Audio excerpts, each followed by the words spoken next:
Salut Pierre. Salut David. Écoute, j'adore démarrer ces podcasts par un petit check-in où tu me racontes un petit peu l'énergie avec laquelle tu viens ce matin pour enregistrer avec moi. Ouais, là je suis bien. Alors on commence, là il est 9h. C'est vrai que normalement je prends jamais de rendez-vous, enfin rarement des rendez-vous avant 11h. Donc là il y a une petite partie de moi qui se dit, tu vas pas être transparent en mode waouh, là je pourrais bosser, tu vois, j'aime bien bosser le matin. Mais du coup il y a une partie de moi qui se dit ok, on prend le jeu, être présent à 9h, on voit ce que ça donne. Bah écoute, pour ma part, j'ai reçu mes amis JB et Solène ce week-end chez moi, avec qui j'ai Ouais, organisé le festival Limitless Project et qui a été une super expérience. Et donc on commence à dessiner de plein de nouveaux projets, une nouvelle édition avec une déclinaison été-hiver de ce festival. Donc je suis hyper enthousiaste vis-à-vis de toutes ces idées. Puis c'était trop l'occasion bien. de lui faire essayer mon sauna parce que il y a des gens qui ont des télés dans leur salon. Et ben moi, C'est à la clair. place de la télé, j'ai pas de télé, mais j'ai mis un sauna. Et donc depuis 2 semaines là, je me fais des kiffs. J'ai le lac, tu vois, en bas de chez moi tous les matins. Je vais me Cool. baigner dedans, ça me fait mon petit bain froid. Et puis le soir, ce petit sauna. Et donc j'étais heureux de pouvoir partager ce, ce moment avec mes amis. Donc je suis rempli d'enthousiasme suite à ça. Et Ah, alors c'est tu disais cool. que normalement t'as accepté aucun rendez-vous avant 11h parce que avant 11h tu fais tu remarques que t'es pas assez focus ou concentré, ou à l'inverse c'est parce que tu préfères Du- justement être sur du deep work. Ouais, exactement. La deuxième, souvent en fait, le matin, c'est de bosser. Alors là, on passe en heure d'hiver, du coup, c'est un peu plus difficile, mais souvent, genre 6h30 jusqu'à 11h, c'est là où je suis méga focus sur le travail, sur l'académie ou sur les autres projets, sur la dépolarisation. Euh, voilà, et donc je prends en général des rendez-vous à 11h quand l'attention baisse. Je trouve ça vachement intéressant. Moi aussi, tu vois, j'ai beaucoup observé ma chronobiologie et le fait justement de prendre conscience que j'avais des, euh, des périodes d'hyperconcentration et d'autres peut-être plus à même de m'emmener dans de la rêverie, de la créativité, de la flânerie, et Ouais, ben m'a permis d'organiser beaucoup mieux mes journées de travail, d'être beaucoup plus efficace. Et donc comme toi, tu vois, normalement le matin, je démarre par des phases de deep work. Après, ouais, moi, je considère le podcast justement comme un peu un état de flow, donc j'aime bien justement les faire le matin. Et donc, je me concentre vraiment sur les choses qui sont importantes plutôt que urgentes. Et ça a ouais, fait un vrai changement sur mon ouais, efficacité. Et du coup, par extension, sur mon temps de travail. Parce qu'en réalité, ouais. en travaillant moins en termes d'heures, j'arrive à un résultat qui est plus important. C'est clair, c'est clair. Et ça, c'est une erreur que j'ai vue souvent chez les entrepreneurs, les mecs qui sont tout le temps débordés. Et je leur dis, OK, le matin, tu prends combien de temps pour planifier ta journée, pour être focus? Et ben, je le prends pas, en fait. Ils font. Du coup, ils travaillent, comme on dit, dans leur business, mais pas sur leur business. Ouais, bah, je pense qu'il y a un petit côté un peu antinomique. Je remarque aussi, tu vois, quand tu te sens dépassé par un événement, une situation, un problème que tu n'arrives pas à résoudre, ou complètement dans le jus, et que voilà, tu te sens vraiment dépassé. Je pense que la meilleure chose à faire, c'est de partir de chez toi, d'aller marcher dans la nature pour te ressourcer, et puis laisser le cerveau prendre un peu de récréation, et tout seul, il va faire des liens et trouver des bonnes idées. Mais pour autant, c'est les moments où tu as le moins envie de le faire parce que tu dis ah non, il faut que je reste sur le pont, il faut que je sois là, il faut que je travaille, etc. Et c'est le truc le plus contre-productif possible. Mais ouais, je sais pas, on réfléchit pas correctement. On est pris par le cerveau plus limbique ou reptilien, dans la douleur et l'urgence plutôt que voir les choses à long terme. Et comment est-ce que tu changes un peu ça? Ah, moi, j'ai Justement, comment lâché. tu désactives ce cerveau reptilien ou Ouais, limbique quand il prend le pas? ouais, moi alors je dis pas que j'y arrive tout le temps, comme chaque être humain, il y a des challenges qui sont présents, mais en tout cas, à titre perso, j'ai lâché l'illusion du gain de la perte. Je dis, ok, peut-être qu'il y a des choses qui vont se passer, peut-être qu'en effet, à court terme, je vais perdre quelque chose, mais c'est pas grave, je sais qu'à long terme, il y aura quelque chose de mieux pour moi. Tu vois, ouais, j'ai vraiment lâché prise sur le fait qu'aujourd'hui, j'ai suffisamment confiance, j'ai tellement fait sur moi et sur d'autres à voir que dès qu'on loupe quelque chose à court terme, finalement, il y a mieux à long terme qui arrive, sauf que des fois, on s'en rend pas compte. Ouais, c'est. Tu vois, moi j'ai appelé ça dans mon imaginaire personnel la théorie du puzzle. C'est-à-dire que on vit des choses sur le moment donné, souvent, parfois qui sont difficiles, qu'on a du mal à traverser, et, et on n'en comprend pas forcément le sens. Et pourtant, lorsque je regarde les choses avec du recul, lorsque je regarde derrière moi, je m'aperçois que tous ces éléments-là ont une place parfaite dans le grand puzzle de ma vie. Et si je suis content de la personne que je suis devenue, je dois avoir de la gratitude pour tous ces moments. Et c'est un petit peu, on va évidemment parler de la dépolarisation et de tout ce que tu as développé comme méthodologie de travail autour de la préparation mentale. Mais je pense que ce qui m'a le plus marqué dans ton livre et qui pourrait se résumer en une phrase, c'est au final, rien n'est grave, tout te permet en fait d'évoluer et de progresser vers ton toi du futur. Et donc, et quand on lit ça, on se dit putain, Pierre David, il doit être vachement serein parce qu'en fait, que quelque chose arrive de positif ou de négatif dans sa vie, c'est forcément quelque chose qui devait arriver. En fait, c'est vraiment une parfaite expression du stoïcisme. Le stoïcisme, en gros, il dit que toutes les douleurs, les frustrations, les peurs, etc., tout ce qui est difficile à vivre pour l'humain vient d'une inéquation entre ce qu'on ressent et ce qu'on vit sur le moment présent et ce qu'on projette et ce qu'on aimerait avoir. Et on a l'impression que grâce à la dépolarisation, tu as réussi à éclater complètement ce gap. Ouais, c'est clair que, enfin, on va en parler avec des exemples, je pense, concrets, mais aujourd'hui, par rapport à avant, c'est beaucoup plus de lâcher prise, confiance en la vie et de se dire à chaque fois tout ce qui m'arrive est parfait. C'est sûr, je dis pas que c'est facile, et encore une fois, aujourd'hui, moi, ce qui me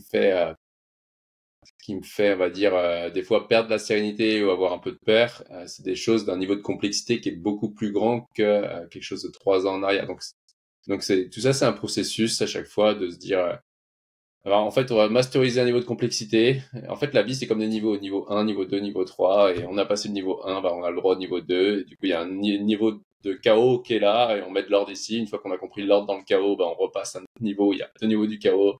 On va remettre en ordre ça. Une fois qu'on trouve l'ordre dans le chaos, on repasse, on est admis au prochain niveau, et c'est que des niveaux comme ça, que ce soit d'un point de vue personnel, c'est-à-dire un point de vue en couple, que ce soit d'un point de vue entrepreneurial, à chaque fois, c'est la même chose. On évolue de complexité en complexité. Et donc, je suis pas moi-même dans l'illusion ou le fantasme qu'un jour, je serai un maître zen qui tout sera parfait. Je prends gratitude de chaque événement de ma vie directement. Mais en tout cas, aujourd'hui, j'ai la confiance que même quand il m'arrive un truc où je comprends pas le sens, je me dis c'est pas grave, c'est un entraînement. Je le comprendrai peut-être dans 1 an, quoi. Et c'est une croyance intellectuelle ou elle est vraiment Enfin, tu vois, il y a une différence entre, tu vois, par exemple, on entend parfois des phrases du style ta vie commence lorsque tu comprends que t'en as qu'une. Et justement, j'en parlais avec Erwan Lecor là dans un podcast récent qui disait et on se disait ensemble qu'il y a quand même une grosse différence entre le fait de vivre intensément et pleinement en pensant qu'on peut mourir demain d'un point de vue théorique et puis l'avoir vécu parce que d'une façon ou d'une autre on a frôlé la mort et on voit la vie complètement différemment. Et donc là, ce concept de se dire que même si tu comprends pas le sens de ce qui t'arrive, tu sais que d'une façon ou d'une autre, c'est important dans ta croissance personnelle. Est-ce que c'est quelque chose qui est purement intellectuel ou tu as réussi vraiment à l'intégrer, à l'implémenter dans tes chairs, dans ton fort intérieur? Ouais, alors, je pense qu'il y a des niveaux d'implémentation, tu vois, comme un oignon qui sont plus ou moins grands. Il y a un chat qui se balade. Et non, par contre, pour moi, aujourd'hui, je suis vraiment convaincu que je l'ai incarné. Pourquoi? Parce que j'ai tellement fait et refait sur moi depuis aujourd'hui peut-être 7 ans. J'ai tellement fait sur d'autres. Tu vois, avec l'académie, je crois que c'est plus de on a 800 personnes à peu près accompagnées. Ouais, ça va faire un bon 4000 séances cumulées. Tu vois, on l'a tellement fait enfin, j'ai tellement fait sur moi et vu et fait sur les autres qu'aujourd'hui, je pense que au niveau inconscient, jusqu'à un certain degré, c'est incarné. Après, encore une fois, quand c'est des niveaux de challenge qui peuvent être très grands par rapport à qui j'étais il y a 5 ans, en effet, je vais encore avoir un niveau de wow, wow, ça va être chaud et tout, mais j'arrive quand même à relâcher plutôt qu'avant, quoi.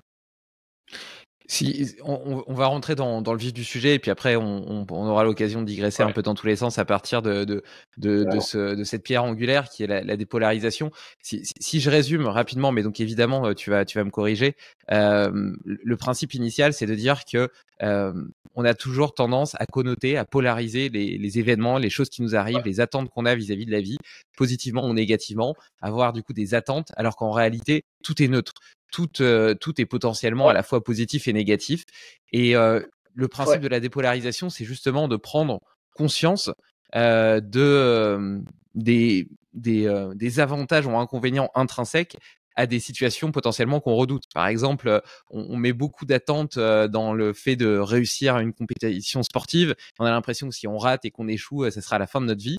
Et donc, toi, via la dépolarisation, tu amènes les gens à se poser des questions, à se demander en quoi est-ce que le fait d'échouer pourrait me permettre d'avoir et de gagner des choses positives, de progresser sur d'autres domaines, d'être peut-être d'avoir plus de temps pour ma famille, d'être plus motivé pour un objectif encore plus grand et ainsi de suite.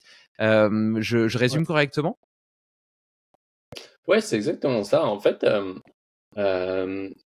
tu vois, j'amène les gens vraiment, les gens qu'on forme au niveau, du coup, les gens qu'on forme vraiment qui veulent devenir coach en dépolarisation. Le tout premier cours qu'on leur donne, c'est qu'on leur demande de penser à partir de deux points de vue. On leur dit que on aimerait qu'ils pensent à partir du point de vue humain et à partir du point de vue être. C'est-à-dire qu'on est des êtres humains, on n'est pas que des êtres, on n'est pas que des humains, on n'est pas des faire humains, pas des avoirs humains, on est des êtres et des humains. Donc, c'est-à-dire quoi? C'est-à-dire qu'on a une partie humaine. La partie humaine, c'est l'humus. L'humus, c'est la terre. C'est pour ça qu'on dit on est des enfants d'Adam. Adam, c'est Adama, c'est la terre. Donc, il y a la partie terrestre, la partie matérielle. La partie matérielle, elle, voit les choses d'une manière relative. Elle est dans l'existence. Ex sistar, donc exister, c'est être à l'extérieur. Et une chose existe uniquement parce que elle peut se différencier de son milieu. Donc ça, c'est le premier point à prendre en compte. C'est-à-dire que d'un point de vue humain, la chair, le corps, la chair, ou des fois je dis familièrement, ça choque un peu, mais au moins ça rentre, la viande, elle voit les choses que par relatif, gagner ou perdre, fuir la douleur, aller vers le plaisir, ne pas se faire bouffer ou manger. Donc ça, c'est la partie humaine. Donc on va tout traiter d'un point de vue gain-perte en permanence. Et on a le point de vue être, qui, elle, est la partie plutôt infinie, impalpable, qui, elle, va voir les choses de manière absolue. Donc, il n'y a pas de gain, pas de perte dans l'énergie. Rien ne se perd, rien ne se crée, tout se conserve et se transforme. Et du coup, le but, c'est d'arriver à sortir de tout concept de gain ou de perte pour pouvoir être focus sur notre évolution, sur notre mission et sur la contribution. Ouais, et donc ça revient à dire un petit peu qu'au final, rien n'est grave. C'est, ouais, d'un point de vue absolu, rien n'est grave. D'un point de vue relatif, les choses peuvent être graves et perçues comme graves, mais d'un point de vue absolu, en effet, elles ne le sont pas. Sur cette vision justement de la viande et de ses objectifs, je pense qu'on pourrait résumer la biologie comme le fait de vouloir à la fois survivre et répandre ses gènes. Je pense que c'est ce qui Ouais, caractérise ouais, toute forme de vie et l'humain également. Et dans ce contexte-là, eh ben, il y a des peurs qui sont associées, des peurs. ouais, Tu vois, je pense que, enfin moi en tout cas, j'en identifie deux principales qui sont la peur de manquer. Donc la ouais, peur de perdre de l'argent, de manquer d'argent, de pas avoir de toit, etc. Et qui est pas c'est clair. forcément totalement rationnel. Et puis la peur de pas être aimé. Donc ça peut être tout ce qui est lié au Ouais, regard des autres, au statut social, etc. Et donc ouais, j'ai la sensation que c'est deux peurs qui potentiellement nous paralysent beaucoup dans la poursuite de nos rêves, parce que justement on met une charge émotionnelle beaucoup trop importante sur des résultats potentiels, sur la peur d'échouer, sur la peur de quitter son emploi pour se lancer à son ouais, compte, d'être mal perçu par les autres parce que on ouais, n'a pas réussi, etc. Donc je trouve qu'il y a quand même un poids qui est vraiment important à c'est porter clair. pour la plupart des humains. Comment, par la dépolarisation, tu arrives à réduire ce poids et à permettre justement de diminuer cette friction et à faciliter la prise de décision. La prise de décision, c'est-à-dire la décision d'agir, la décision de suivre ses rêves, la décision de sortir du camp de base et de sa zone de confort pour aller vers ce qui nous attire, vers ce que tu appelles, il me semble, ces valeurs les plus hautes. Ouais, ouais, en effet, du coup, nous, comment on fait? Bah, la première étape, tu sais, quand tu as dit la peur de pas être aimé ou d'être rejeté ou tout ce qui va avec, nous, on va voir que ça, chez les sportifs, tu vois, vu que nous, à la base, c'est que notre ADN, c'est accompagner les sportifs, même si aujourd'hui, on a plusieurs accompagnements. Mais chez les sportifs, il faut voir que la première chose qui empêche un être humain de performer, c'est la peur de pas être quelqu'un de bien, entre guillemets. C'est-à-dire que je peux pas avouer mes objectifs à haute voix, parce que si je dis que j'ai envie d'être champion du monde, bah, c'est arrogant de dire ça. Je suis qui pour dire ça? C'est arrogant, les gens ils vont me rejeter, ils vont pas m'aimer, etc. Donc nous, la première étape déjà, c'est de sortir de ce dogme social. Et on va voir que dans la vie, on traite les choses par concept, arrogant, humble, égoïste, altruiste, gentil, méchant. Bref, toutes les choses vont par deux comme ça. Et du coup, forcément, ce qui va se passer avec les athlètes, c'est qu'ils vont avoir une incohérence entre leur tête, justement, qui a envie d'être champion du monde, mais leur corps qui, lui, a associé un concept de « mais c'est arrogant de dire ça ». Et du coup, parce que le corps a associé, bah mais attends, si j'y vais, c'est arrogant de faire ça. Du coup, le corps va être en rejet de l'objectif. Ok, vu que le corps est polarisé, le corps va être en rejet. C'est pour ça qu'il y a les phénomènes de, comment ça s'appelle, d'auto-sabotage qui peuvent se mettre en place. Donc la première étape, c'est vraiment se dire, ok, qu'est-ce qui m'agace en fait chez les autres? Les gens arrogants, les gens qui sont égoïstes, les gens qui sont qui pensent qu'à eux, c'est comme égoïste, les gens malhonnêtes. Pourquoi? Parce que tout ce que je juge chez les autres, c'est quelque chose que je perçois négatif chez les autres, mais en fait, en réalité, c'est chez moi que j'aime pas. Et donc, par effet miroir, je vais le percevoir chez les autres. Et donc, je vais pas avoir envie de ressembler aux autres. Et quand je dis à un sportif, ok, qui t'aime pas? Bah là, mon concurrent, ok, tu perçois comment? Bah lui, je perçois que c'est un gros arrogant, il se la pète. Donc, foncièrement, il l'aime pas. Et donc, il perçoit que plein de gens ne l'aiment pas parce qu'il a ce trait de caractère-là. Et donc, parce qu'il ne l'aime pas, eh bien, lui, il n'a pas envie non plus de ne pas être aimé s'il exprime le même trait de caractère. Et du coup, lorsqu'on fait tout le process de dépolarisation qui dure quand même 2 heures, 2 heures et demie la première séance, où que le gars, à la fin, il finit en larmes de gratitude face à son concurrent, en mode ouais, il est parfait comme ça. Au moment où il éprouve pas de l'amour, mais enfin, ça, de l'amour inconditionnel, mais de la gratitude, il a juste envie de dire merci, mais du coup, on va enlever la charge émotionnelle qui est dans le corps par rapport à ça, et d'un seul coup, il a plus envie d'être jugé il a plus envie d'être, il a plus peur, pardon, d'être jugé d'arrogant. Parce que je ne juge plus quelque chose chez l'autre, alors je n'ai plus peur d'être jugé. Je n'ai peur d'être jugé que de ce que je juge chez les autres. Si je perçois les gens d'arrogants, je vais avoir peur d'être jugé arrogant. Si je perçois d'autres égoïstes, je vais avoir peur d'être jugé égoïste. Si je perçois des gens malhonnêtes, je vais avoir peur d'être perçu malhonnête. Mais mais en tant qu'être humain, justement, quand j'étais chez le déclic que j'ai eu là-bas, moi, quand j'étais chez les moines en méditation vipassana, donc sans lire, sans écrire, sans parler pendant 20 jours en Thaïlande, et que là-bas, j'ai vraiment senti intégré que, bah ouais, au fond de moi, j'étais tout, j'avais tous les traits de caractère en moi, et qu'à chaque fois, c'est juste un jugement que quelqu'un allait poser sur moi qui, si j'y croyais, allait faire exister cette potentialité ou pas. Bah, du coup, en fait, en voyant ça, je vois que j'exprime tous les traits de caractère et que à chaque seconde, j'exprime tous les traits de caractère selon un point de vue donné.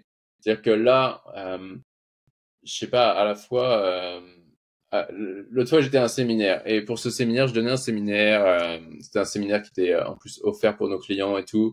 Et c'était au même temps, je loupais un repas de famille parce que je donnais ce séminaire.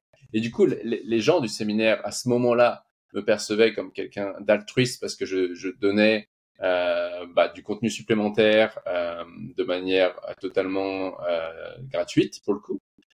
Et en même temps, certains dans ma famille pouvaient se dire au même moment, bah Pierre, il pense qu'à lui, quoi. Il est carriériste, il est vraiment égoïste, il pense qu'à son boulot, il pense pas à la famille.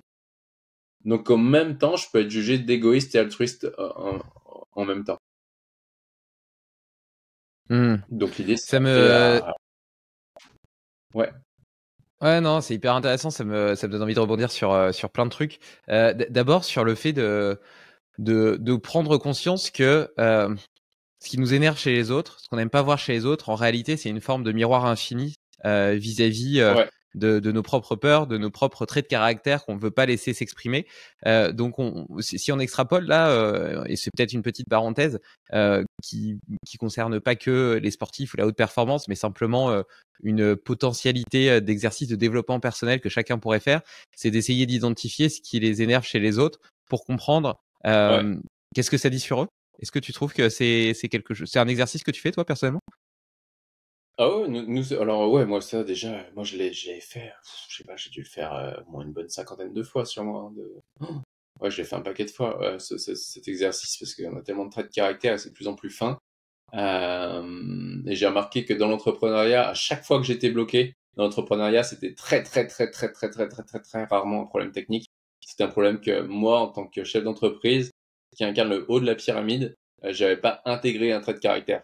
Et du coup, la vie allait m'envoyer le challenge en boucle jusqu'à temps que j'incarne ce trait de caractère. Une fois que j'ai incarné ce trait de caractère, bam, hop, je passe au niveau supérieur. Enfin, Par je passe exemple, au... t'assumais pas ton leadership en te disant que ça pourrait être perçu comme écrasant pour les autres ou Ouais, voilà, exactement, ouais. Ça peut être ça. Et du coup, dans la boîte, t'as quelqu'un qui va venir essayer de l'exprimer, qui lui, bah, surtout s'il le prend, la boîte, il va le mettre selon sa vision, il va pas l'amener comme il veut. Tu vois, l'exemple concret, dernièrement, là, avec un DRH, on bosse ensemble, et, euh, et il me dit, waouh, j'ai un collaborateur dans l'entreprise, franchement, il vient chaque fois, toutes les semaines, me dire, mais attends, tu fais pas assez avancer les choses et tout, avec machin, ils avancent pas. Et je dis, ok, il est placé où par rapport à toi? Il fait, bah, lui, c'est mon N-1 et les autres, c'est des N-2, tu vois. Et, euh, et je fais, ok. Et, et du coup, je sais pas. Enfin, dans la conversation, je sais, mais pourquoi tu tapes pas du poing sur la table et tu mets un coup de gueule et tu mets, voilà, les choses au carré avec tout le monde et t'envoies un peu bouler tout le monde. Pour lui, donc, c'était important pour lui d'être bienveillant, c'est ça au début. C'était important pour lui d'être bienveillant. Et donc, il voulait surtout pas être perçu comme un dictateur. Ok. Et donc, dans la conversation, il dit, ouais, bah, ouais, non, enfin, j'ai envie de les laisser gérer, quoi. J'ai pas envie de trop pousser le truc. Et je dis, ben, va voir dans le passé. Est-ce que t'as perçu quelqu'un dans le passé être un dictateur et à qui t'as pas envie de lui ressembler? Il fait, oh, bah ouais. Il fait mon premier maître de stage. Il fait, putain, il fait, les gars, ils étaient en mode, toi, tu fais ça, ils posaient pas de questions, quoi. Tu vois, même moi, ils m'ont dit, genre, c'était pas un truc qui était dans ma fiche, dans mon stage, mais le mec, il m'a dit, bah, ok, demain, tu vas faire ça, tu pars ici, et tu reviens à telle heure, quoi. Et boum, il y a même pas, est-ce que tu veux faire ça et tout, quoi. Et du coup, est-ce que tu as envie de leur ressembler à eux? Il fait, bah, non, surtout pas, quoi. Et donc, la vie est en train de le challenger à récupérer sa partie dictateur en lui. Tu vois, qu'il n'avait pas repoussé. Et donc, vu qu'il n'exprimait pas ce trait de caractère-là, dans son entreprise, au niveau N-1, voire N-2, d'autres exprimaient ce trait de caractère-là. Pour l'inviter à prendre son leadership à un moment et dire, ok, bah là, ok, maintenant ça va se passer comme ça, comme ça. Pourquoi? Parce que lui voit plus de complexité. Et du coup, si c'est pas celui qui voit plus de complexité à un moment donné, qui ne prend pas son leadership par une peur inconsciente d'être jugé d'un dictateur, alors d'autres vont exprimer le trait de dictateur, le trait de caractère de dictateur sans même s'en rendre compte, quoi. Avec toutes les bonnes raisons de justifier, oui, mais ça c'est normal, l'autre il m'a énervé, donc j'ai le droit de m'énerver, etc. Est-ce que comprendre ça, c'est pas essayer d'évoluer vers une forme d'égoïsme éclairé, c'est-à-dire, je rajoute éclairé après le mot égoïste, pour pas qu'il soit connoté négativement, mais plutôt dans le sens où, de toute façon, comme tu disais tout à l'heure avec ton histoire sur le séminaire, la perception de ton comportement par les uns et par les autres sera différente, et donc si tu te conformes aux attentes des uns, tu décevras forcément les autres, et donc il n'est pas possible d'être pile au milieu, pile à l'équilibre et de plaire à tout le monde. Donc de Ouais, toute façon, tu as plutôt intérêt à suivre justement tes valeurs hautes, ce qui ouais, te fait vibrer, etc. Et ce que tu dois laisser s'exprimer comme trait de caractère pour atteindre tes objectifs, plutôt que d'essayer de te conformer à une pseudo-attente que tu projettes sur les autres. ouais, exactement. Et tu vois, pour rebondir sur égoïste éclairé, bah moi, si quelqu'un me dit égoïste, je dis, ok, attends, trouve-moi l'image où tu perçois égoïste. Là, t'as l'image, spécifiquement, t'as l'image, ok, arrête l'image. Ok, là, factuellement, il fait quoi? Parce que égoïste, c'est un concept. Égoïste n'est pas un fait, c'est un concept. Donc, factuellement, qu'est-ce qu'il fait? Ah bah, il pense à ses priorités, même si c'est pas les priorités des autres. Ok. Et du coup, on va voir que au final, chaque être humain fait ça. Et même un être humain, quand on le perçoit altruiste, eh ben, si tu regardes factuellement qu'est-ce qu'il fait, il fait ce qui est important pour lui à ce moment-là. Et je sais pas, si tu vois quelqu'un qui est altruiste parce qu'il travaille dans une association, si tu regardes factuellement, il est en train de faire quelque chose qui est important pour lui. Sauf que ce sont des valeurs différentes. Tu vois, avec un entrepreneur, un coup, il avait vendu sa boîte et il culpabilisait il voulait se lancer en associatif, c'était son délire du moment, il voulait se lancer en associatif, contribuer, mais il dit, c'est ouf, dès que je fais quelque chose gratos, j'arrive pas à m'engager dans le temps, j'arrête et tout. Et du coup, je fais, ok, c'est quoi ton référentiel par rapport à qui tu te perçois comme un connard qui pense qu'à lui parce que tu penses à l'argent? Bah, mon référentiel, c'est machin, c'est lui, un autre gars. Ok, lui, factuellement, il fait quoi? Bah, il travaille en association, etc. Et en fait, quand on décompose tous les domaines de vie de l'autre, tu vois, vraiment, on est allé dans le contexte et tout, on voit que lui, en intrinsèque, en vraiment un truc intrinsèque, eh bien, son drive, au gars, dans les 3 premiers drives, il avait quand même les finances qui étaient importantes pour lui. Et du coup, on est allé voir toutes les fois dans sa vie où il a voulu faire des choses de manière altruiste et détacher de l'argent, et on a regardé tous les inconvénients pour les autres, mais il a vu qu'il n'était pas 300%, quoi. Et on a vu toutes les fois où il y avait de la rémunération derrière et tous les bénéfices pour les autres. Il a vu que finalement, l'altruisme, sous une certaine manière, il exprimait beaucoup plus quand il avait un retour financier qu'un retour social. Donc, en fonction des valeurs des gens, il y a des gens qui vont faire de l'associatif parce que leur valeur haute, leur priorité, la numéro 1, c'est le social. Mais c'est pas pour ça qu'ils sont plus altruistes ou plus égoïstes qu'un autre. Et il y a des gens qui vont être dans leur valeur haute les finances et qui, du coup, vont se donner beaucoup pour ça. Et ils vont comprendre que plus ils servent les autres, plus on les finance. Et du coup, ils vont être aussi sous une forme d'altruisme. Mais c'est juste 2 formes différentes. Et on est en train, vu qu'on a mis sur un jugement de la valeur que faire les choses avec un retour financier plutôt qu'un retour social, eh bien, un retour financier, c'était plus égoïste que social. Eh bien, vu que tout le monde rejette, enfin, beaucoup de gens rejettent l'argent, et c'est pour ça que beaucoup ont du mal à en générer.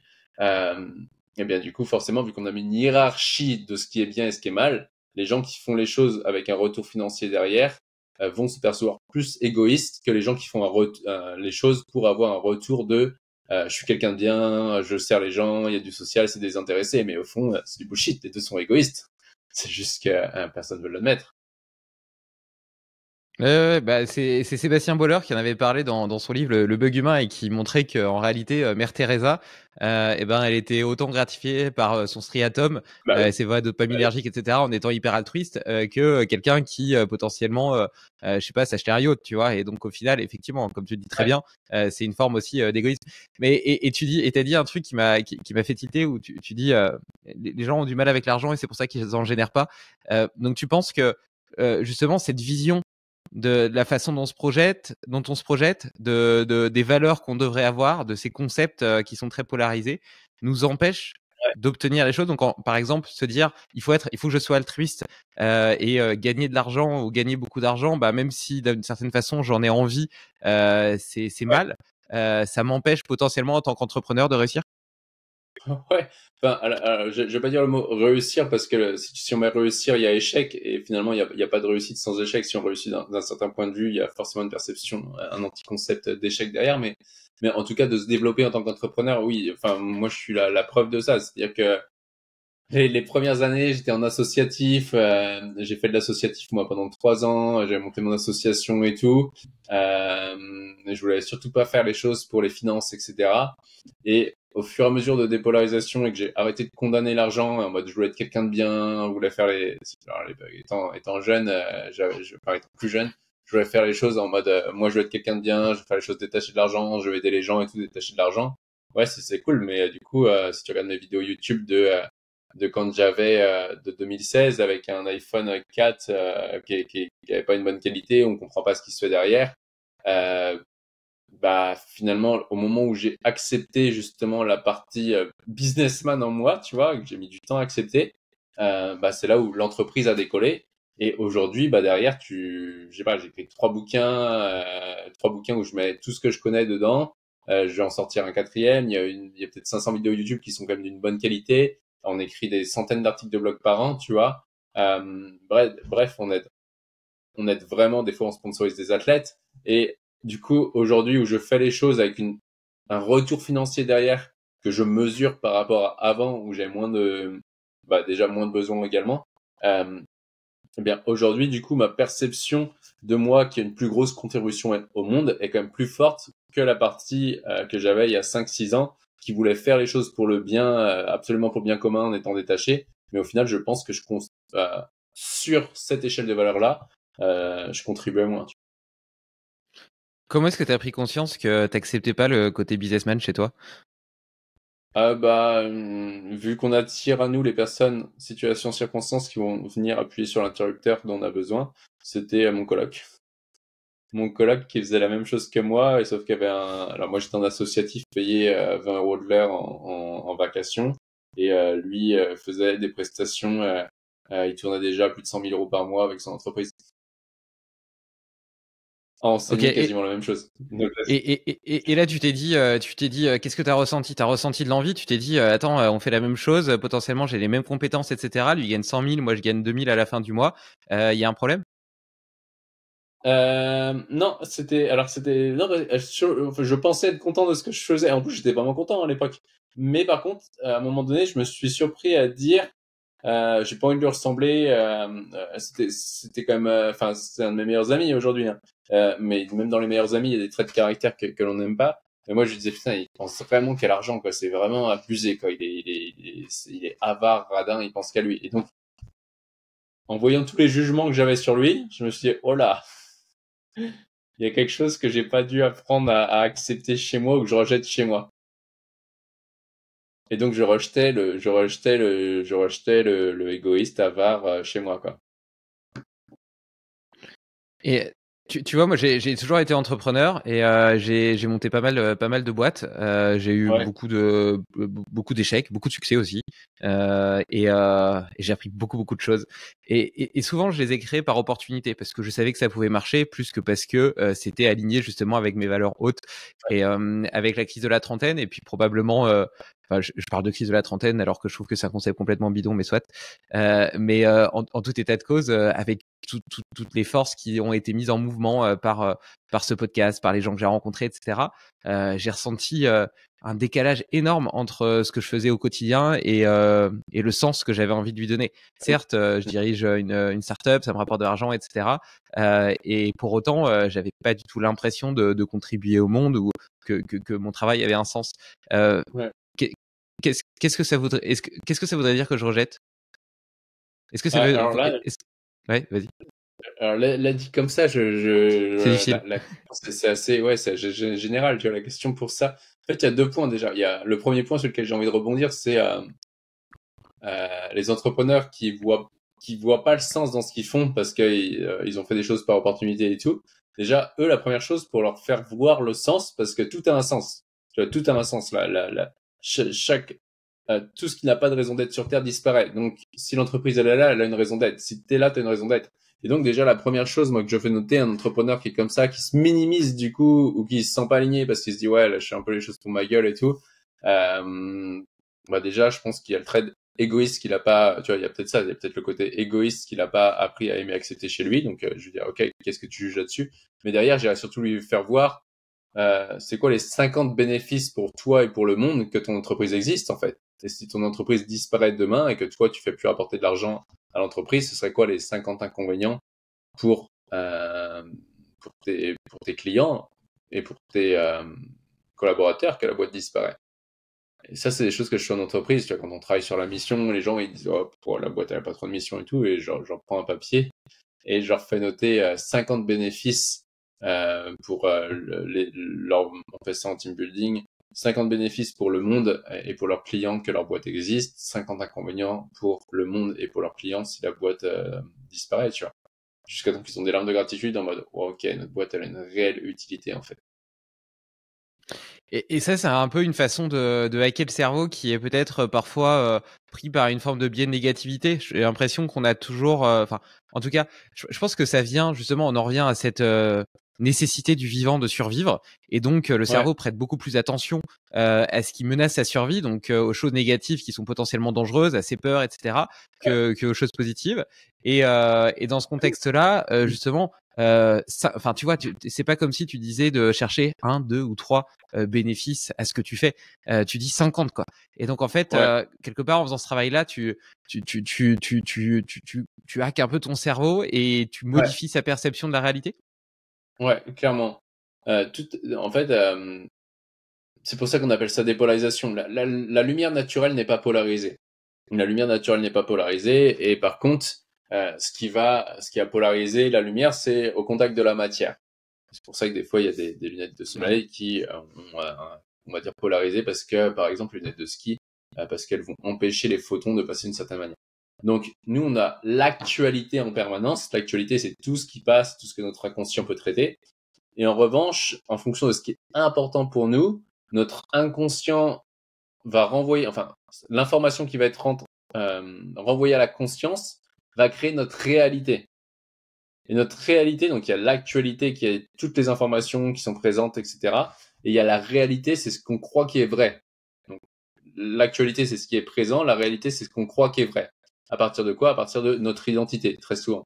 Pourquoi? Parce que en tant qu'identité, notre identité, il y a le je suis qui est là. En fonction du je suis ça, on va avoir nos croyances et on va avoir l'information qui va remonter pour confirmer qui on est. Ok, donc si on regarde la pyramide de Robert Dills, il y a l'identité. En fonction de qui je suis, je vais développer certaines croyances. Ça va développer ou pas certaines de mes capacités, certains comportements, et donc je vais avoir des résultats dans l'environnement. Exemple, le gamin, il croit qu'il est nul à l'école, je suis nul. Croyance, l'école, c'est pas fait pour moi. Capacité, bah, je les développe pas. Comportement, je fais n'importe quoi en cours et je révise pas. Environnement, j'ai des mauvaises notes, et ça vient valider c'est normal parce que je suis nul. Donc c'est Comment tu important dépolarises la ça? première étape. Bah justement, ouais, comment tu déploies ça, c'est excellent parce qu'on l'a fait avec les jeunes justement. Où je suis nul. Ok, c'est quoi du coup l'inverse de nul? Bah c'est quelqu'un qui est intelligent, il est trop fort. Ok, intelligent, il est trop fort. Factuellement, il fait quoi? Bah dans les faits, il y a un chat qui se balade. Dans les faits, factuellement intelligent, bah il arrive à se débrouiller, à trouver le problème qu'on lui pose ou à la solution. Ok, quand est-ce que tu fais ça? Bah franchement, monsieur, parce que c'était avec des décrocheurs scolaires. Franchement, monsieur, il y a quelques mois là, j'étais en galère dans cette ville-là. En plus, c'était comme par hasard la ville où j'habitais étant plus jeune. Euh, bah, il avait 16 ans le gamin. Et bah du coup, ce qu'on a fait, bah, on a fait les fils. Hein. On est revenu en voiture, on a pris une voiture dans la ville. Et du coup, bah, tu vois, je fais concrètement, moi, si demain que tu perçois intelligent, je perds mes clés, bah, je suis dans la merde, en fait, tu vois. Je sais pas comment rentrer chez moi avec une autre voiture qui est pas la mienne.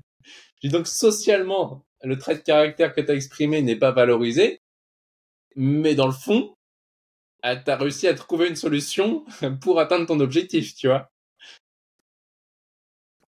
Et là, Ouais. du coup, il fait, wow, ah ouais. Et donc après, je fais, ok, ensuite il y a l'exemple, le cours qu'on a sur le prix à payer. Donc en termes de prix à payer, si tu fais ça et que tu le refais, au bout d'un moment, les probabilités vont augmenter que tu te fasses choper et que tu ailles en prison. Mais en tout cas, dans le fond, tu as réussi à faire quelque chose. En fait, il y a un talent, tu vois. Et là, le gamin, il a les yeux qui brillent et puis il voit que moi, j'ai pas de jugement sur le fait qu'il ait volé une voiture. Il a volé une voiture, il a volé une voiture. Tu vois, enfin, bref, chacun fait des choses et l'important, c'est surtout de pas poser un jugement en mode injonction de valeur. Si c'est mal, bah, c'est mal par rapport à qui, par rapport à quoi? Bah, par rapport à la société qui dit que ça se fait pas. Mais si demain, tu dois voler une voiture parce que si tu la voles pas, il y a un machin qui est à 100 km de chez toi, qui est malade et qui va mourir dans son appartement parce qu'il est en train de faire une hémorragie, bah, est-ce que c'est bien ou c'est mal de voler la voiture, en fait, tu vois? Donc, à ce moment, en fait, si tu regardes sans jugement de valeur, le gamin, il a exprimé un trait de caractère d'intelligence. Oui, mais Et du coup, d'intelligence contextuelle et qui est pas forcément ouais, transférable sur un autre domaine. Tu vois, par exemple, quelqu'un qui dit je suis nul en anglais. Enfin, il y en ouais, a plein, tu vois. Et ben, tu vas lui faire prendre conscience qu'il peut être intelligent, je sais pas, en mathématiques. Il va me dire, bah ouais, ouais, ouais, mais les mathématiques, c'est pas de l'anglais. ouais, exactement. Et du coup, bah là, t'as la forme. Et donc, en effet, à ce moment-là, on va regarder, ok, par rapport à qui tu te compares qui est bon en anglais, bah, lui, et on va regarder factuellement l'autre, toi, toutes les fois où t'es bon, et l'autre, où est-ce qu'il est pas bon. Jusqu'à temps qu'ils équilibrent les deux et qu'ils voient qu'en fait, le gars, bah, peut-être que l'anglais, c'est moins dans ses hiérarchies de valeurs que les mathématiques, tu vois, par exemple. Donc en fait, c'est simplement que Tu vois, c'est moins haut dans ses valeurs et par c'est conséquent, moins c'est haut. normal qu'il soit moins bon, quoi. Et qu'en réalité, si Ouais, c'était plus haut dans ses valeurs, bah, il serait exactement. potentiellement aussi bon que son référent. Exactement. Si demain tu le prends et tu lui fais connecter et son cerveau connecte, hein, du jour au lendemain, si son cerveau connecte, en quoi spécifiquement bah, l'anglais est important pour toi, bah du jour au lendemain il se met à apprendre l'anglais. Hein. Moi, tu vois, à titre perso, j'étais, je sais pas, en BTS, j'ai dû avoir 3 ou 5 de moyenne en anglais. Enfin, même le prof, tu vois, il m'a dit, bah ouais, bah toi, l'anglais, bah, pas fait une croix dessus, mais et finalement, j'arrive un jour à la plage, je me retrouve avec une Allemande, j'arrive pas à parler en anglais, je suis vexé. Je quitte tout le boulot que j'avais, j'avais un CDD et tout, je l'arrête, je le renouvelle pas, je me barre en Australie pendant un an. Du coup, aujourd'hui, tu vois, je me forme qu'en anglais qu'avec des Américains. Donc, en un an, j'ai appris plus qu'en 15 ans en anglais. Pourquoi? Parce que j'étais vexé à ce moment-là de pas pouvoir m'exprimer comme je voulais avec une Allemande qui était mignonne, tu vois. Ça, Et là, je me suis dit, mais plus jamais je vais manquer d'opportunités à cause de ça.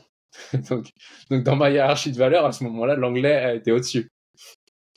Et donc là, tu vas essayer de trouver, par exemple, 10 bénéfices, 10 inconvénients à ne pas apprendre l'anglais, et puis 30 bénéfices. Enfin, tu peux me dire un petit peu comment tu le ferais? Excuse-moi, Ouais, là j'ai testé déjà, la méthode la personnellement, mais je me souviens plus exactement des.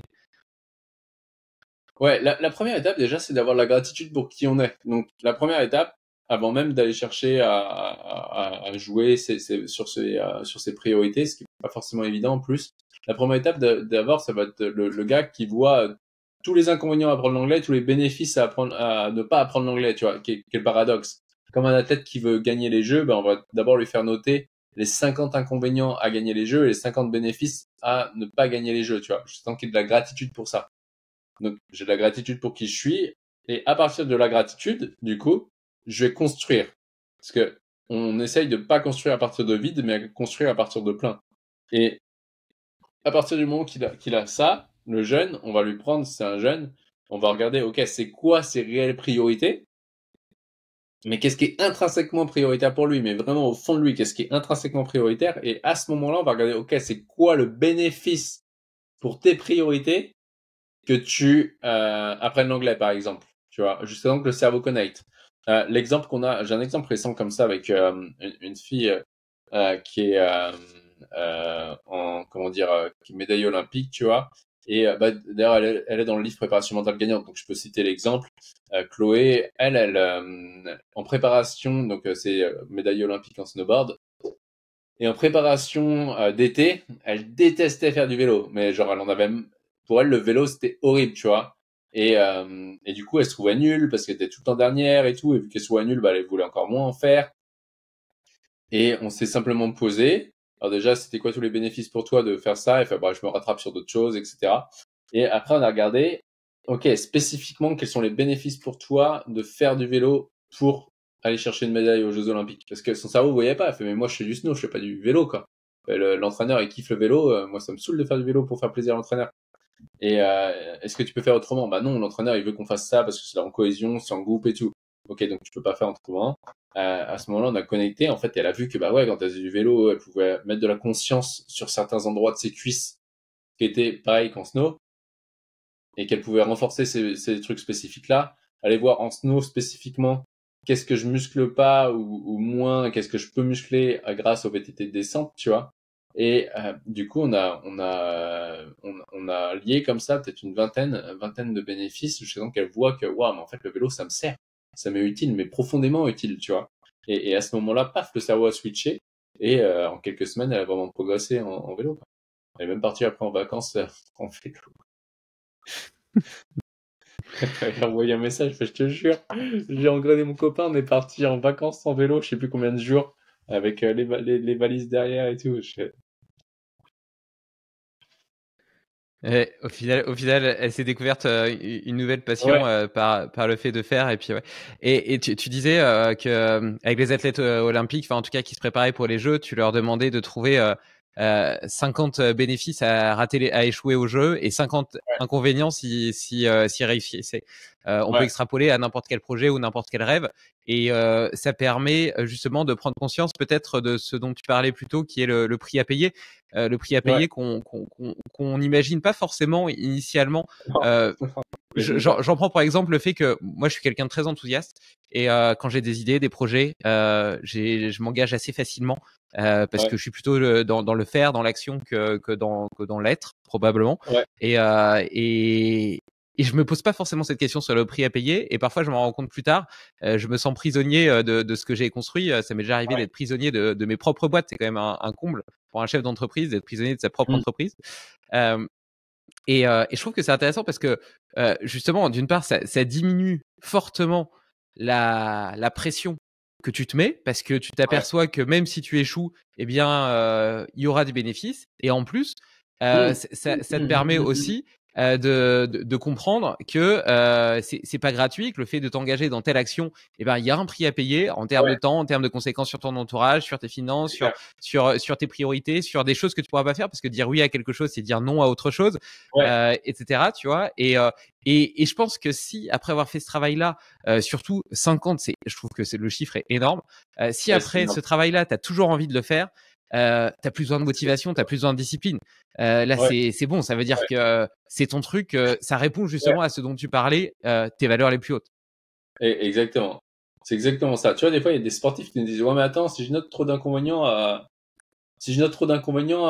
aller aux Jeux Olympiques, je vais plus vouloir y aller.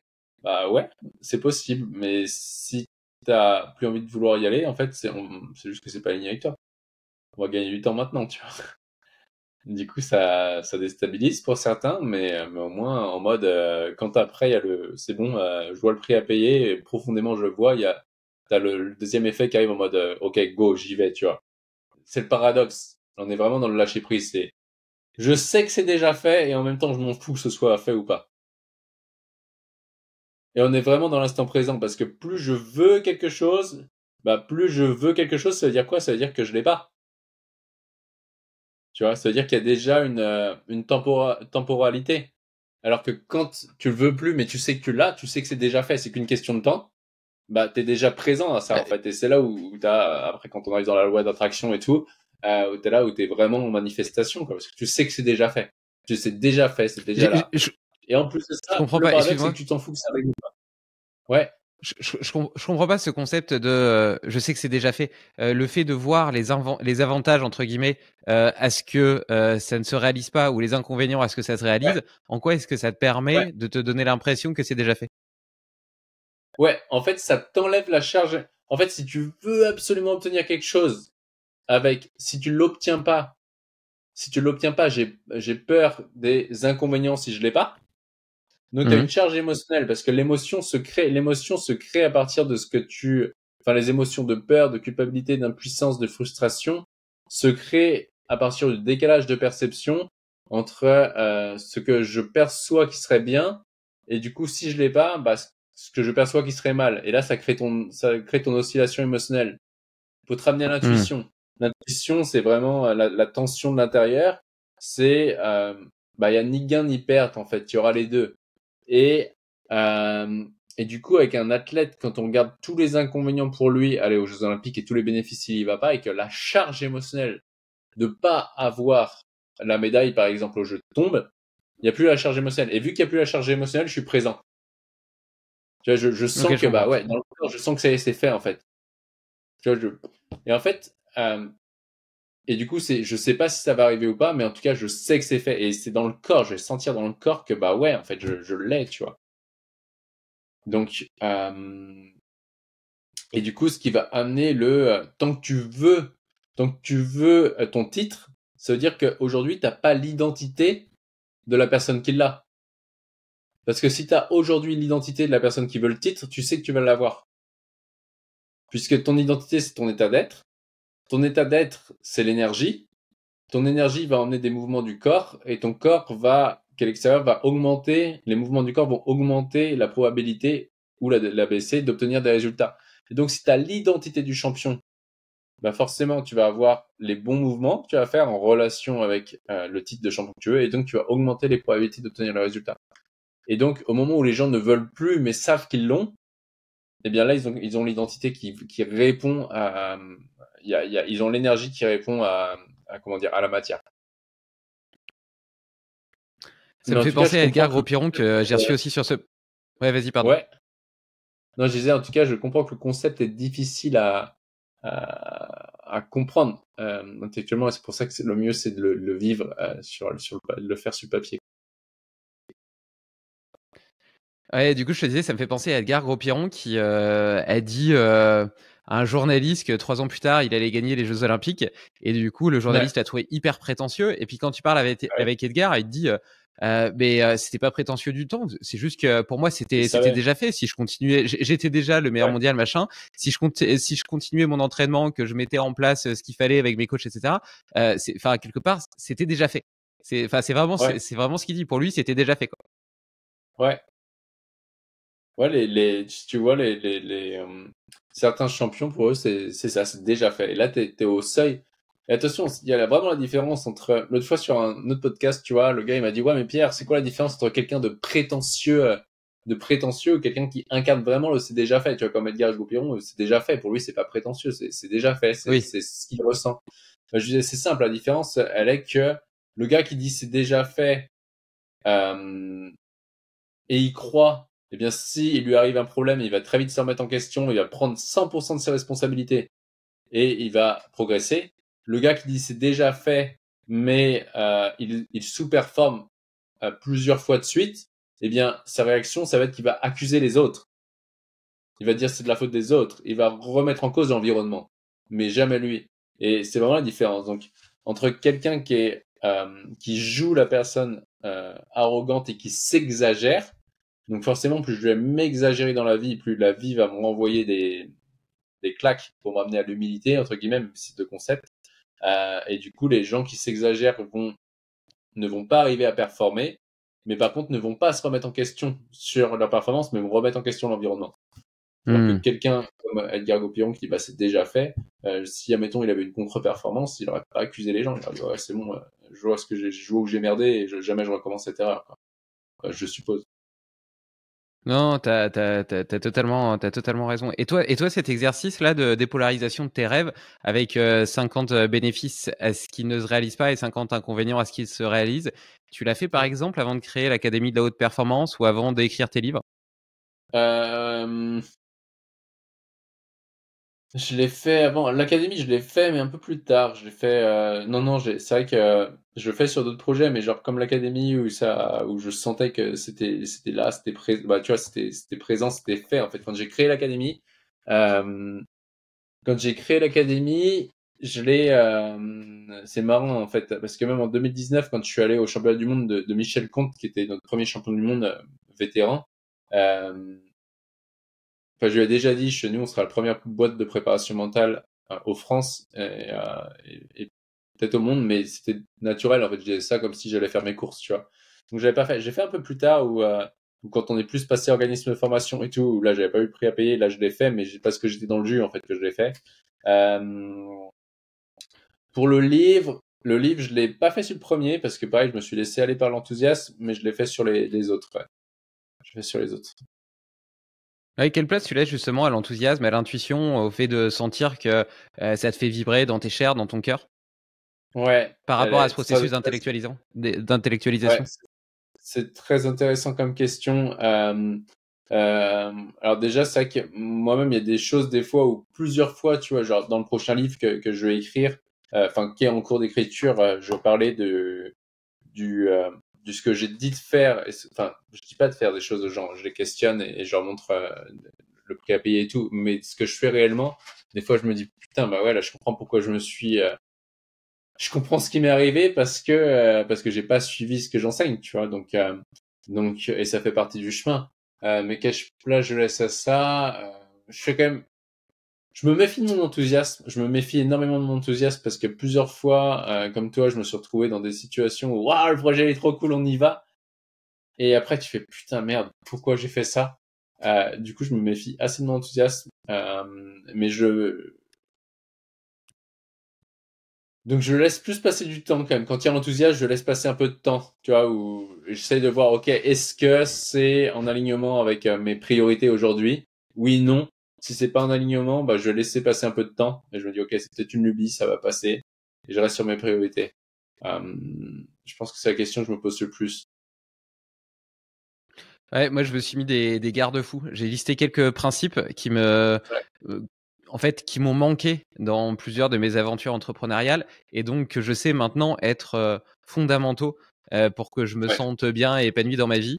Et lorsque j'ai une nouvelle idée ou qu'on me propose un projet, je le passe sous le filtre de ces garde-fous, de ces différents principes. Est-ce que il invalide un de ces principes? Par exemple, il y en a un qui est lié à mon besoin d'exploration, que ce soit par le temps que je passe à lire, à me former, à vivre des expériences un petit peu folles, etc. Et ben, j'ai pas envie d'être prisonnier de mon entreprise au point de plus avoir de temps pour cette exploration. Et donc, tiens, si je fais cette levée de fonds là, si j'ai cette croissance là, etc. Parce que d'un autre côté, je suis vachement ambitieux.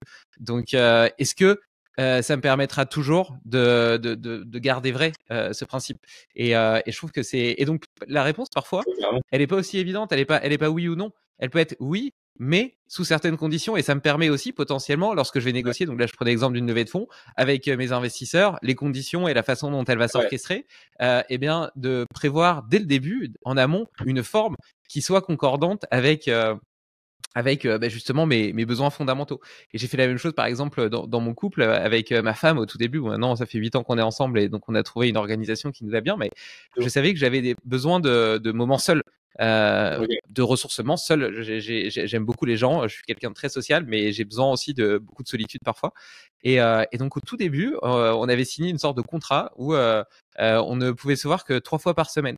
Parce que j'avais constaté que dans mes relations précédentes, si je mettais pas ce garde-fou, et ben au début tu vois c'est tout fou, etc., machin, et donc on se voit pas mal, et puis après tu dis bah non, bah ce soir moi j'aimerais bien être tout seul parce que j'ai besoin de tranquillité, et l'autre personne perçoit ça comme un manque d'amour, alors que pas du tout. C'est pas que je l'aime moins, c'est juste que j'ai besoin de ce temps-là pour moi, tu vois. Et si les choses sont pas dites dès le début, ben j'avais tendance à avoir le sentiment que ça crée des tensions qui auraient pu être évitées avec plus de clarté. Et donc, toutes mes expériences passées m'ont servi un petit peu de guide pour dresser ces garde-fous, cette connaissance de moi. Et donc, ça m'aide justement à juguler un petit peu mon enthousiasme et ma capacité à m'engager très rapidement dans quelque chose et être. Tu vois, parfois, je me pose pas la question de est-ce que ça me plaît ou pas. J'y vais parce que j'ai dit que j'allais le faire, et je m'engage facilement et j'ai du mal à me désengager, tu vois. Ouais. Et du coup, si moi, en garde-fou, ce que j'ai, c'est quand j'ai que l'enthousiasme et que j'ai pas du tout de peur, tu vois, pas d'appréhension. Je me dis, quand c'est euphorie, tu vois, j'aime bien la phrase du docteur John de Martini, qui est l'euphorie est un symptôme qui t'indique que tu n'es pas prêt. Tu vois, et du coup, quand je suis euphorique, là, c'est là où, là, par contre, je me pose vraiment, quand je sens que c'est euphorique, là, je me pose vraiment, je vais faire une liste d'inconvénients jusqu'à temps que l'euphorie tombe et que je me sente prêt, quoi. C'est intéressant. Et ça nous amène un peu aussi à ce concept justement des valeurs hautes dont tu as parlé à plusieurs reprises depuis le début de notre conversation, parce que quelque part, tu t'as dit tout à l'heure un truc du style bah, pourquoi j'ai fait ça, je me suis engagé dans tel projet, etc., puis je m'aperçois après pourquoi j'ai fait ça. Bah, d'une certaine façon, en t'écoutant, le pourquoi j'ai fait ça, d'une certaine façon, il est concordant avec ta croissance personnelle et le fait de vibrer dans tes valeurs hautes. Comment tu les trouves, ces fameuses valeurs hautes qui sont, entre guillemets, une forme de saint graal de l'expression de ta nature profonde? Ouais, ben en fait, alors, c'est vrai que les valeurs hautes chez De Martini, nous, à l'académie, on a un peu changé par les priorités intrinsèques parce que en France, quand on dit valeurs hautes, ce que j'ai remarqué quand j'interviens en entreprise, faut se dire, OK, c'est quoi les valeurs de la boîte? En fait, il ressortait des concepts. Égoïste, pas égoïste comme valeur, mais altruisme, contribution, des choses comme ça, et c'est des concepts. Et du coup, forcément, ce qui crée des incohérences puisque le concept n'est pas atteignable. Tu vois, c'est-à-dire que quand on crée un concept de la valeur première de mon entreprise, c'est l'altruisme, bah, c'est comme si tu disais la valeur première, mon habitation, elle habite à l'ouest. Bah ouais, mais à l'ouest de qui et de quoi, tu vois? Donc, parce que t'es tout le temps à l'ouest de quelque part et à l'est d'autre part. Donc c'est pour ça on est passé sur, maintenant on va dire priorité. C'est quoi vos priorités intrinsèques? Qu'est-ce qui est réellement important pour vous? Et pour ça, bah, c'est tout simplement de regarder les choses comme elles sont. C'est-à-dire, on va regarder notre vie et notre vie est souvent le reflet de ce qu'on essaye de faire en priorité. C'est-à-dire, je sais pas, comment tu décores ton environnement. Bah, tu vois, si tu regardes pour moi, par exemple, j'ai pas trop de décoration, j'ai un carnet qui me suit tout le temps, tu vois, il me suit partout, ce carnet-là. J'ai mon téléphone, j'ai mon ordi. Bah voilà, je prends des notes en permanence. Donc là, tu vois, et c'est lié à quoi tout ça? Bah, c'est lié à réfléchir sur des idées, faire des dépolarisations. Voilà, ok. De quoi tu parles le plus et tu vois que ça arrive dans ta vie, tu vois, par exemple. Et du coup, on va poser une série de questions comme ça. Et à la fin, on va voir que bah, finalement, il y a des patterns à ça et que les gens ont, je sais pas, moi par exemple, ce que j'aime, c'est voyager. Bah, tu sais que le gars, ce qu'il va prioriser, c'est voyage. Bah, ce que j'aime, c'est apprendre. Ok, bah, tu sais que lui, il faut qu'il apprenne. Euh, des choses comme ça. Et là, on va voir que c'est les valeurs hautes ou les priorités intrinsèques, c'est des choses qui nous mettent naturellement en mouvement, des choses pour lesquelles on est naturellement inspiré, on a naturellement des idées. Et naturellement, on a envie de se dépasser. Et naturellement, on est prêt à, à voir les inconvénients qui vont avec. C'est-à-dire que plus un objectif est en dehors de ce qui est réellement important pour nous, plus il y a un il faut et je dois qui va s'installer. Hmm. Tu vois, allez, il faut que j'atteigne ça, comme ça, le jour où j'aurai ça, avec un système de récompense ou de bâton qui va s'installer. C'est-à-dire que, je sais pas, je veux tel chiffre d'affaires. Il faut que j'atteigne tel chiffre d'affaires, comme ça, j'aurai ça, ça, ça, ça, ça. Et si j'ai pas le chiffre d'affaires, alors, bah, je suis trop nul. Là, on sait que, en fait, le gars, il est en train de courir après quelque chose qui est pas important pour lui. Mais par contre, si tu recentres cette personne-là sur ses priorités les plus hautes, bah, ce que j'aime, c'est qu'on aide tant de personnes. Bah, ok, centre-toi sur ça. Bah, tu sais quoi, on va faire une promo. Et là, d'un seul coup, paf, il y a le chiffre d'affaires qui augmente. Alors qu'il se focalise plus dessus. Ouais, après Donc, le il faut, il est aussi intrinsèque d'une certaine façon à la vie et puis à l'atteinte d'objectifs. Je te prends deux exemples. Tu vois, par exemple, je sais pas, tu as un objectif sportif, et ben t'adores t'entraîner, mais il y a des fois où tu vas parce que il faut que tu t'entraînes parce que c'est prévu dans ta programmation. Et puis ce jour-là, même si t'as pas envie, même s'il pleut dehors, qu'il y a du vent, etc. Bah tu vas quand même. Et c'est ça, à mon avis, qui fait quand même la différence entre celui qui atteindra finalement son objectif et puis celui au final qui est seulement guidé par son intuition du moment, son pouls de la journée, et puis qui au final sera peu engagé vers son objectif. Non? ouais, comment dire, c'est vrai que c'est l'équilibre à trouver. Parce que nous, ce qu'on a vu aussi, c'est que on a vu des sportifs qui restaient avec ce modèle de il faut que je m'entraîne, il faut que je m'entraîne, et finalement font un burn-out ou se blessent, tu vois.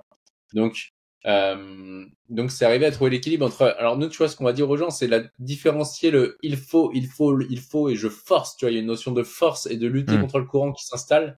Et le il faut, tu vois, ouais, allez, vas-y, il pleut, mais il faut que j'aille courir. Tu sais quoi, vas-y, je me mets un coup de pied au cul. Je sais que après avoir fait les premiers 100 mètres, ça va passer, quoi. Donc c'est arrivé à se distinguer, et du coup, c'est vraiment pertinent parce que c'est arrivé à distinguer ce il faut qui est un symptôme d'une nage contre le courant et il faut juste le petit coup de pied au cul qui permet au corps de se mettre en action, quoi. Mm. C'est la subtilité, elle est là, hein. Mais c'est vrai que nous, on a des sportifs qui arrivent avec, il faut, qui sont sur entraînement, qui sont en mode, il faut, j'ai pas le choix de m'entraîner si je veux le résultat. Et finalement, on bosse ensemble et ils voient qu'ils s'entraînent un petit peu moins, ils performent plus, tu Ouais, bah d'ailleurs, j'avais entendu un truc vois. assez marrant sur un podcast qui montrait que les sportifs de très haut niveau qui duraient le plus longtemps, en réalité, c'était ceux qui s'étaient déjà blessés parce que souvent, pendant la période où ils s'étaient blessés, où ils pouvaient pas s'entraîner, et ben, en réalité, ils avaient une espèce de surcompensation où ils récupéraient de fou. Ouais, Et au final, après, ça leur permettait de durer beaucoup plus longtemps. ouais, ouais, ouais. Et en plus de ça, du coup, souvent, ils savent au fond d'eux, un sportif, quand il s'est blessé, très souvent, quand tu le questionnes, il sait au fond de lui pourquoi il s'est blessé. Et très souvent, très souvent, très souvent, la blessure, il voit qu'inconsciemment, il l'a cherché à un certain degré, il l'a cherché. Ou du moins que ça lui a bien servi, tu vois. Et que s'il continuait comme ça, bah, il aurait pas pu, tout simplement. Ça, mais combien de fois je l'ai eu, cet exemple de sportif, quand on regarde quoi les bénéfices pour toi que tu t'es blessé, bah là, je m'écoutais plus, je faisais ci, je faisais ça, et c'était une bonne excuse pour moi pour prendre du repos, quoi. Ouais, probablement que c'est aussi le prix à payer des gens très ambitieux, parce que tu parles des sportifs, mais chez les entrepreneurs, on a beaucoup de burn-out aussi. Et Ouais, puis moi, je vois quand je suis au début d'un projet, tu as quand même cette énergie qui est folle, ouais, qui est difficile à définir tellement elle est excitante et qui te porte, qui peut soulever des montagnes, mais dans ouais, laquelle tu peux aussi complètement te perdre. ouais, c'est clair. Ouais, totalement. Totalement. Et pour moi, c'est vrai que les sportifs et les entrepreneurs, c'est la même chose en accompagnement parce que c'est les mêmes blocages. Mais à chaque fois, en fait, hein, si on regarde, c'est très souvent l'illusion du gain de la perte qui crée ce burn-out. Parce qu'après, il y a l'objectif qui est là. L'objectif, on le met sur un piédestal. Derrière, il y a quoi très souvent chez les sportifs et chez les entrepreneurs? Il y a quoi qui se met en place? Il y a une compensation de vouloir être perçu comme fort, ou une compensation de vouloir être perçu comme quelqu'un de persévérant qui lâche rien, et surtout pas d'un mec lâche qui abandonne. Et donc, vu que je fuis en permanence cet abandon-là pour être perçu quelqu'un de persévérant, et bien du coup, je vais me cramer en fait. Et quand je vais me cramer, je vais exprimer quel trait de caractère? Celui que je suis en train de fuir, qui est l'abandon. Tout ça pour nous apprendre à aimer, accepter la partie qui abandonne en nous. Mais l'abandon, c'est pareil, si on regarde dans les faits, l'abandon c'est quoi? L'abandon, c'est juste un changement de priorité. Et quand les gens comprennent ça, directement, ça permet de mieux s'autoréguler plutôt que de courir après des choses pour des concepts qui n'existaient même pas. En fait, c'est juste des compensations de blessures qu'on a eues étant gamin et qu'on n'a pas réussi à colmater nous-mêmes. Et on va croire que c'est l'objectif extérieur. On va croire que notre confiance en soi va augmenter en allant chercher des objectifs extérieurs qui vont répondre à cette identité-là. Ouais, ça me parle vachement ce que tu dis. Ça me fait penser à moi il y a quelques années où je m'imposais d'être exemplaire. Mais d'être exemplaire, je me mettais une pression de fou, d'être exemplaire à tout niveau vis-à-vis de mes collaborateurs, où il fallait que je sois le premier arrivé au bureau, le dernier à partir. Franchement, je me mettais une pression de dingue. Et en réalité, si je regarde, il y avait aucun de mes collaborateurs qui au final était aussi parfait. Tu vois, sur le plan de ces critères. Mais moi, j'avais la sensation que si j'étais pas parfait, j'avais pas la légitimité de demander des choses, d'imposer des règles, d'incarner le leadership de ma boîte. Ouais, totalement. Tu vois, que le DH avec qui je bosse, c'était la même chose, quoi. Pour lui, c'était important d'être exemplaire. Et finalement, lorsqu'il a vu les bénéfices à pas l'être, les inconvénients à l'être, il a vu que s'il l'était pas, ça permettait à d'autres d'évoluer, quoi. Et ça évoluait.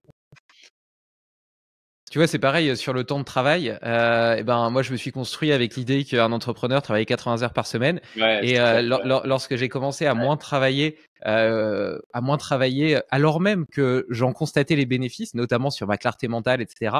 Et puis sur mon équilibre de vie, puis à tout niveau en réalité, en termes, parce que du coup je dormais mieux, j'avais plus de temps pour faire du sport, j'avais plus de temps pour ma famille, pour mes amis, et donc j'étais plus créatif, plus productif, je trouvais de meilleures solutions aux problèmes. Par la contrainte aussi d'avoir un temps limité pour faire certaines choses, je me concentrais sur des choses peut-être plus utiles, donc de la contrainte mais aussi l'innovation. Enfin bref, il y a eu plein d'externalités positives, et pour autant, je me souviens que toute cette phase de transition, elle a pris plusieurs mois, voire plusieurs années, pendant lesquelles j'ai ressenti beaucoup de tension et de culpabilité en me disant « Ah non, mais là, attends, j'ai fait que 45 heures cette semaine, tu vois ». Ouais, je comprends. Encore une fois, tu vois, tu l'as dit tout au début, c'est que la croyance que tu avais par rapport à ça, c'était un entrepreneur, il doit travailler tant de temps. C'est des dogmes sociaux en permanence. C'est des dogmes sociaux, on essaye de rentrer dedans. Mais sauf que les dogmes sociaux, c'est des moules, et vu qu'on est chacun unique, on fonctionne tous différemment. Et alors, j'aime bien, tu vois, l'idée de relier les points. Là, il y a pas longtemps, j'ai écrit une newsletter où je racontais un peu l'histoire de Steve Jobs et notamment un discours assez célèbre qu'il a fait à Stanford. Et il raconte justement que il a suivi son intuition et son envie. Il a quitté ses études universitaires pour poursuivre seulement les cours qui l'intéressaient, et donc notamment un cours de calligraphie. Ce qui, au moment où il a suivi, n'avait strictement rien à voir avec la tech ou avec ce qui potentiellement était censé faire partie du tronc de sa formation. Et pour autant, c'est ça qui, quelques années plus tard, a donné naissance à Helvetica, à tout le design et l'image d'Apple. C'est grâce à ça qu'aujourd'hui, on a des polices de caractère qui sont super sexy, que Windows a copié quelques années plus tard avec Arial. Et là, en fait, quand tu relis les points, tu te rends compte justement de ce que tu dis depuis le début, qui est que quelque part, même si sur le moment, tu prends pas forcément conscience de l'importance des choses, quand tu relis les points, tu t'aperçois que tout est parfait. Et ça rejoint un autre concept que j'aime bien. Moi qui suis un éternel curieux, et donc à qui justement, tu vois, tu parlais de concept, j'ai souvent entendu dire que la curiosité était un vilain défaut, qu'il fallait que je sois focus, que je fasse qu'une seule chose. Et moi, j'aime pas faire qu'une seule chose parce que je suis un passionné, je suis un explorateur. Et donc, ça rejoint le concept de comment dire, de monopole personnel. Et le monopole personnel, c'est l'intersection entre les différentes compétences, les différentes expériences que tu as vécues dans ta vie et qui crée une espèce de monopole, d'endroit, d'intersection qui t'est unique, qui t'est propre et qui crée ton hyper spécialisation. Mais cette hyper spécialisation est en fait la résultante de beaucoup plus de beaucoup de concepts un peu génériques. Et donc voilà, j'aime beaucoup cette vision autour du fait de relier des points. Et donc, si j'en relie deux de notre conversation, là j'ai fait une belle digression, mais je trouvais qu'elle était parlante. Tu parlais tout à l'heure des valeurs hautes et tu disais observe ton environnement, regarde ce qu'il y a autour de toi, etc. Et tu arriveras potentiellement à en déterminer ces valeurs hautes. Et par ailleurs, on parlait un peu plus tôt des peurs, et notamment de la peur de potentiellement quitter son job et de passer à l'action, de réaliser son rêve. Et ben, je vais prendre le cas d'une amie qui est maman, comptable, qui adore la couture. Et donc, si tu vas chez elle et tout, dès qu'elle a un peu de temps libre, alors qu'elle est maman, qu'elle travaille, etc., donc elle en a pas énormément, et ben elle va être en train de coudre, tu vois. Et donc, potentiellement, on pourrait dire que sa valeur haute est autour du fait de coudre, alors que son métier, c'est être comptable. Et si tu écoutes son discours, c'est mon job me fait chier, j'en peux plus, j'en ai marre, j'aimerais bien le quitter et tout. Mais pour autant, il y a la peur de le quitter. Pourquoi? Pour quelle situation? Est-ce que je vais continuer à être capable de subvenir aux besoins de ma famille, de payer le remboursement du crédit de ma maison? Tout ça pour réaliser un rêve qui est un petit peu flou, parce que comment est-ce qu'on vit de la couture? Est-ce que je pourrais faire des créations? Est-ce qu'il y a vraiment quelque chose à faire? En plus, j'ai jamais entrepris, j'ai jamais créé de boîte. Est-ce que je suis capable d'y arriver? Comment est-ce que donc déjà, est-ce que tu es d'accord avec moi sur le fait que on pourrait, de par ce tableau-là, définir que ces valeurs hautes sont autour de la couture et pas de la comptabilité? Et d'autre part, comment est-ce qu'on pourrait utiliser la dépolarisation pour lui permettre de faire ce gap et d'avancer vers sa réalisation personnelle? Ouais, alors moi déjà, avant de voir que la couture et ses valeurs hautes, c'est, j'ai peut-être pas entendu, mais est-ce qu'elle coud aujourd'hui? Est-ce qu'elle fait ça assez souvent ou pas? Ouais, dès qu'elle a du Ok, temps donc libre. déjà c'est la première. Ok, dès qu'elle a du temps libre, elle coud. Ok, parce que autrement des fois les gens, des fois les gens c'est pas leur valeur haute, c'est un fantasme. Ils croient que c'est important pour eux alors que ça l'est pas. Donc c'est la première chose à définir, c'est Intéressant. est-ce que les gens s'embarquent dans un fantasme ou pas. Mais ça, c'est en regardant le prix à payer. Donc moi, la première étape que je ferais, tu vois, avec elle, serait déjà dépolariser peut-être déjà le jugement en mode ouais, mais là c'est une maman qui est si je fais ça, c'est une maman qui prend trop de risques, je vais pas être une bonne maman, tu vois, par exemple, hein, parmi tant d'autres de jugements qui peuvent être là. Après, je regardais le prix à payer pour elle. Après, je regardais, ok, c'est quoi le prix à payer pour toi et c'est quoi le prix à payer de te lancer là-dedans. Et ensuite, ce serait tout simplement mettre un plan d'action en place sur 3 ans, 5 ans, je sais pas, 1 an, ça dépend des gens. Je sais pas. Et donc, Mais concrètement, en termes de bénéfices, d'inconvénients, pour le fait de dépolariser, le fait d'être potentiellement une mauvaise maman en prenant ce risque, et pour le fait de calculer le prix à payer, c'est quoi les questions concrètes que tu te poses? déjà les questions concrètes, je lui dirais, ok, t'as peur de quoi? Bah déjà, j'irai chercher les peurs en fait. J'ai cherché les peurs en premier. J'ai peur, je sais pas, que j'arrive pas à vivre de mon activité. Ok, ce Voilà. serait quoi les conséquences pour toi de pas arriver à manquer de mon activité? Bah, c'est pas pour moi, c'est par rapport à ma fille, quoi. Je quitte un bon emploi, je pense pas à elle, quoi. J'étais égoïste. Ok. Et trouve quelqu'un d'égoïste, tu vois. Trouve quelqu'un d'égoïste que t'as perçu penser plus à lui qu'à ses enfants, par exemple. Puis là, tu fais la dépolarisation de l'égoïsme dessus. Tu vois, peut-être qu'elle a une copine, une mère, peut-être qu'elle a jugé sa mère égoïste, je sais pas. Mais en tout cas, je serais curieux d'aller, et peut-être pas d'ailleurs, mais d'aller explorer et souvent de voir, parce que très souvent vis-à-vis de nos enfants, le trait de caractère dont on a peur d'être jugé vis-à-vis de nos enfants, c'est un trait de caractère que nos parents ont exprimé. Pourquoi? Parce que très souvent, on va essayer d'exprimer le trait de caractère inverse de nos parents. Tu vois, dernièrement, là, j'avais un copain entrepreneur, par exemple, qui, pour lui, c'est important d'être curieux avec son fils. Et ok, et du coup, en posant la question, je lui dis, qu'est-ce que tu as jugé chez ton père? C'est quoi que tu juges le plus? Bah, lui, je le trouve fermé. Ok, donc, ouais, mon père était fermé, du coup, j'ai pas trop appris et tout, avec lui, j'apprenais rien et tout. Et au moins, avec mon fils, je dois lui apprendre plein de choses et tout. Ok, c'était quoi les bénéfices que ton père était fermé? Bah, j'ai fait le tour du monde, je me suis Je me suis formé avec plein de gens différents et tout. Ok, à la fin, il avait des larmes aux yeux pour son père et il a vu qu'il a de la gratitude pour ça. Mais nos vides, ce qui est le plus important pour nous est basé par rapport à nos vides les plus gros dans le passé.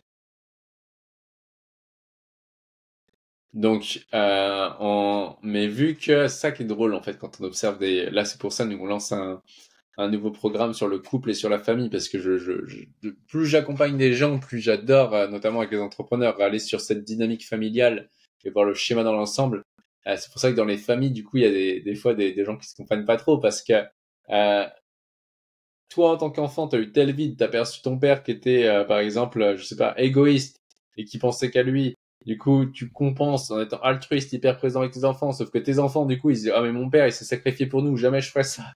Et du coup, de génération en génération, tu vois les gens, en fait, qui transmettent leur vide, à leur enfant, et du coup, vu que les enfants n'ont plus le même vide, bah, ils vont ils vont avoir l'inverse.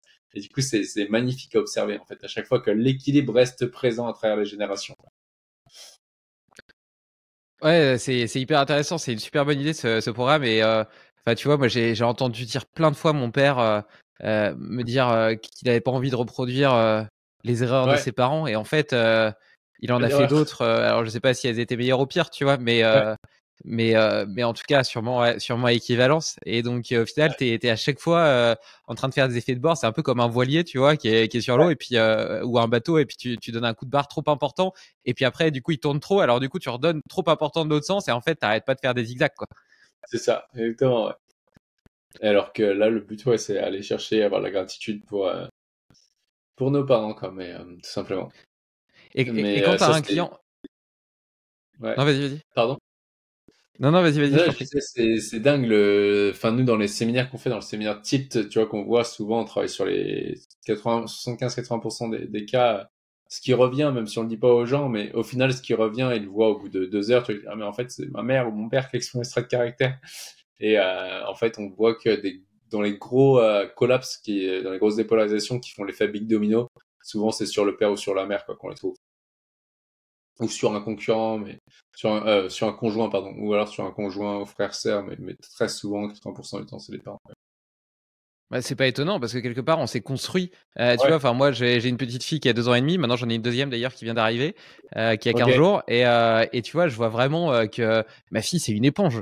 Elle se base Ah sur oui, le modèle que je lui montre et elle a envie de vivre de la même façon que moi. Beaucoup plus que ce que je lui dis, c'est ce que je lui montre, c'est la façon dont moi je vis ouais, qui l'inspire et lui fait ouais, vivre sa vie. Donc ça me paraît tout à fait logique et évident que les plus gros collapses viennent justement de cette les perception parents. qu'on a des parents, des manquements qu'on peut avoir, des souffrances qu'on a pu avoir, etc. Ouais,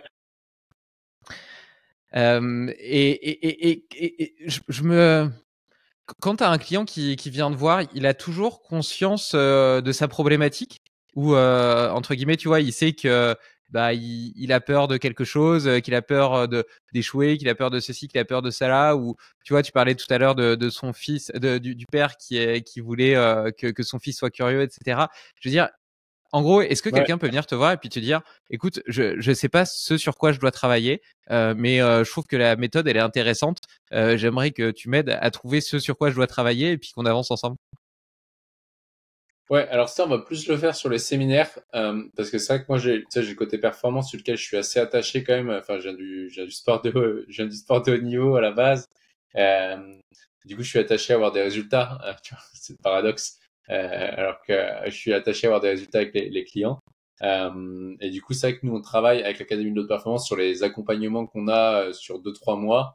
On est vraiment sur résoudre un problème spécifique le plus rapidement possible. Et du coup, les gens qui viennent plus en mode je veux découvrir, je sais pas trop sur quoi bosser, mais je sais que faut que je bosse sur quelque chose, on va plus les inviter à venir sur des séminaires. Moi, je m'engage aujourd'hui, je m'engage pas s'il n'y a pas d'objectif à atteindre. Donc, potentiellement, on pourrait le faire, mais moi, à titre perso, ça m'inspire pas. Ok. Et donc les séminaires, c'est quoi?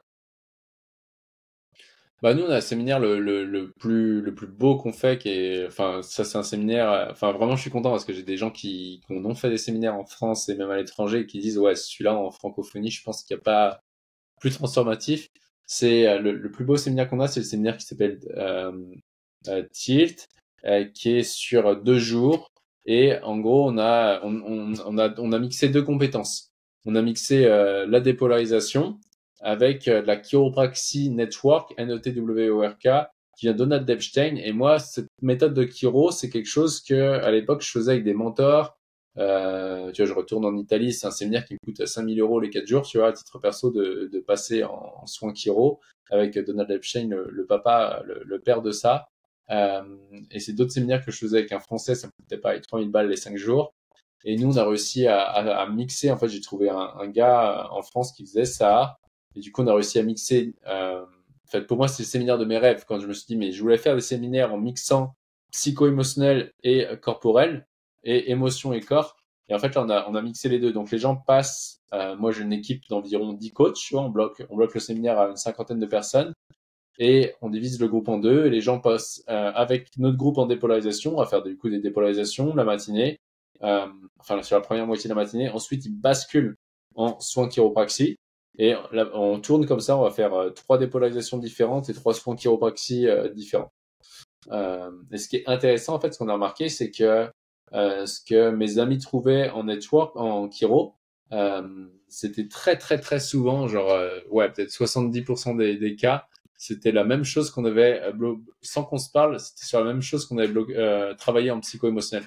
Et donc, le corps, c'est-à-dire que les charges émotionnelles qui sont imbriquées dans le corps répondaient exactement à celles qu'on avait bossées en psycho avant. Et ça, je trouve ça dingue. Donc, c'est un très beau séminaire de transformation qu'on a. Il est vraiment top. Ça dure 2 Ok, jours. bah écoute, ça donne envie en tout cas. Je trouve ça vachement intéressant en plus de lier les deux. Tu vois Ouais. le l'esprit et puis le corps. Je testerai, je regarderai la prochaine date. Je testerai et je ferai Ah un bah, feedback c'est 27, pour ceux qui écoutent 20. sur la newsletter. Donc vous pouvez Ouais. vous inscrire sur Substack sur la newsletter et donc je dirai un petit peu ce que ça m'a fait et ce que j'en ai pensé. Ouais, 27-28 janvier, le prochain séminaire. On n'a pas fait la promo qui a déjà sur les 55 places, il y a déjà 30 places de prise alors que la promo elle commence cette semaine, elle part aujourd'hui la promo, je crois. On est mardi. Donc on fait tout le temps complet ce séminaire-là, on en fait 2 par an, il est tout le temps complet parce que les gens le kiffent quoi, les gens kiffent, reviennent. Donc voilà. Ok, trop cool, trop cool. Et ben écoute, hâte d'aller explorer ça.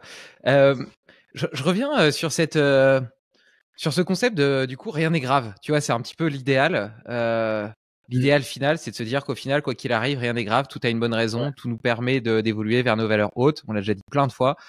Mais la corollaire à ça, est-ce que c'est pas une forme d'atrophie de l'esprit guerrier parce que tu vois quelque part ce qui nous met en mouvement c'est quand même nos états de frustration Mm. même dans le fonctionnement du cerveau etc Mm. le cerveau il veut sa dose de la dopamine de l'ocytocine des Mm. endorphines de la sérotonine et donc un état d'harmonie parfait où il serait juste parfaitement à l'équilibre trop bien et tout bah, c'est un état inerte c'est pas un état de mouvement ce qui nous met en mouvement c'est la volonté d'obtenir quelque chose qu'on n'a pas de sécréter justement ces hormones dont je parlais un peu plus tôt. Et donc, en l'occurrence, si tu te dis que rien n'est grave, bah, au final, il y a plus aucune charge émotionnelle aux choses. Alors ça, c'est super, mais est-ce que ça nous pousse encore à agir?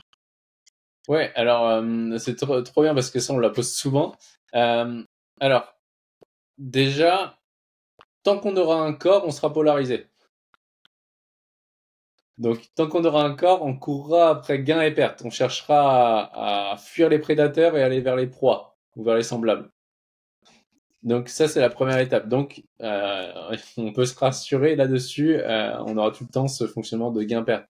Et le jour où on sera plus, je pense que quand on aura plus de corps, peut-être qu'on pourra accéder à ce côté en mode c'est bon, tout est beau, tout est rose. Euh, et du coup, donc tant qu'on a un corps, on a le gain et la perte, et on est polarisé qui sont là. Et après, plus on est connecté à nos valeurs hautes, plus on a naturellement l'envie de se dépasser qui est présente. Hmm. Et du coup, le rien n'est grave, c'est pas le rien n'est grave en mode béni oui oui.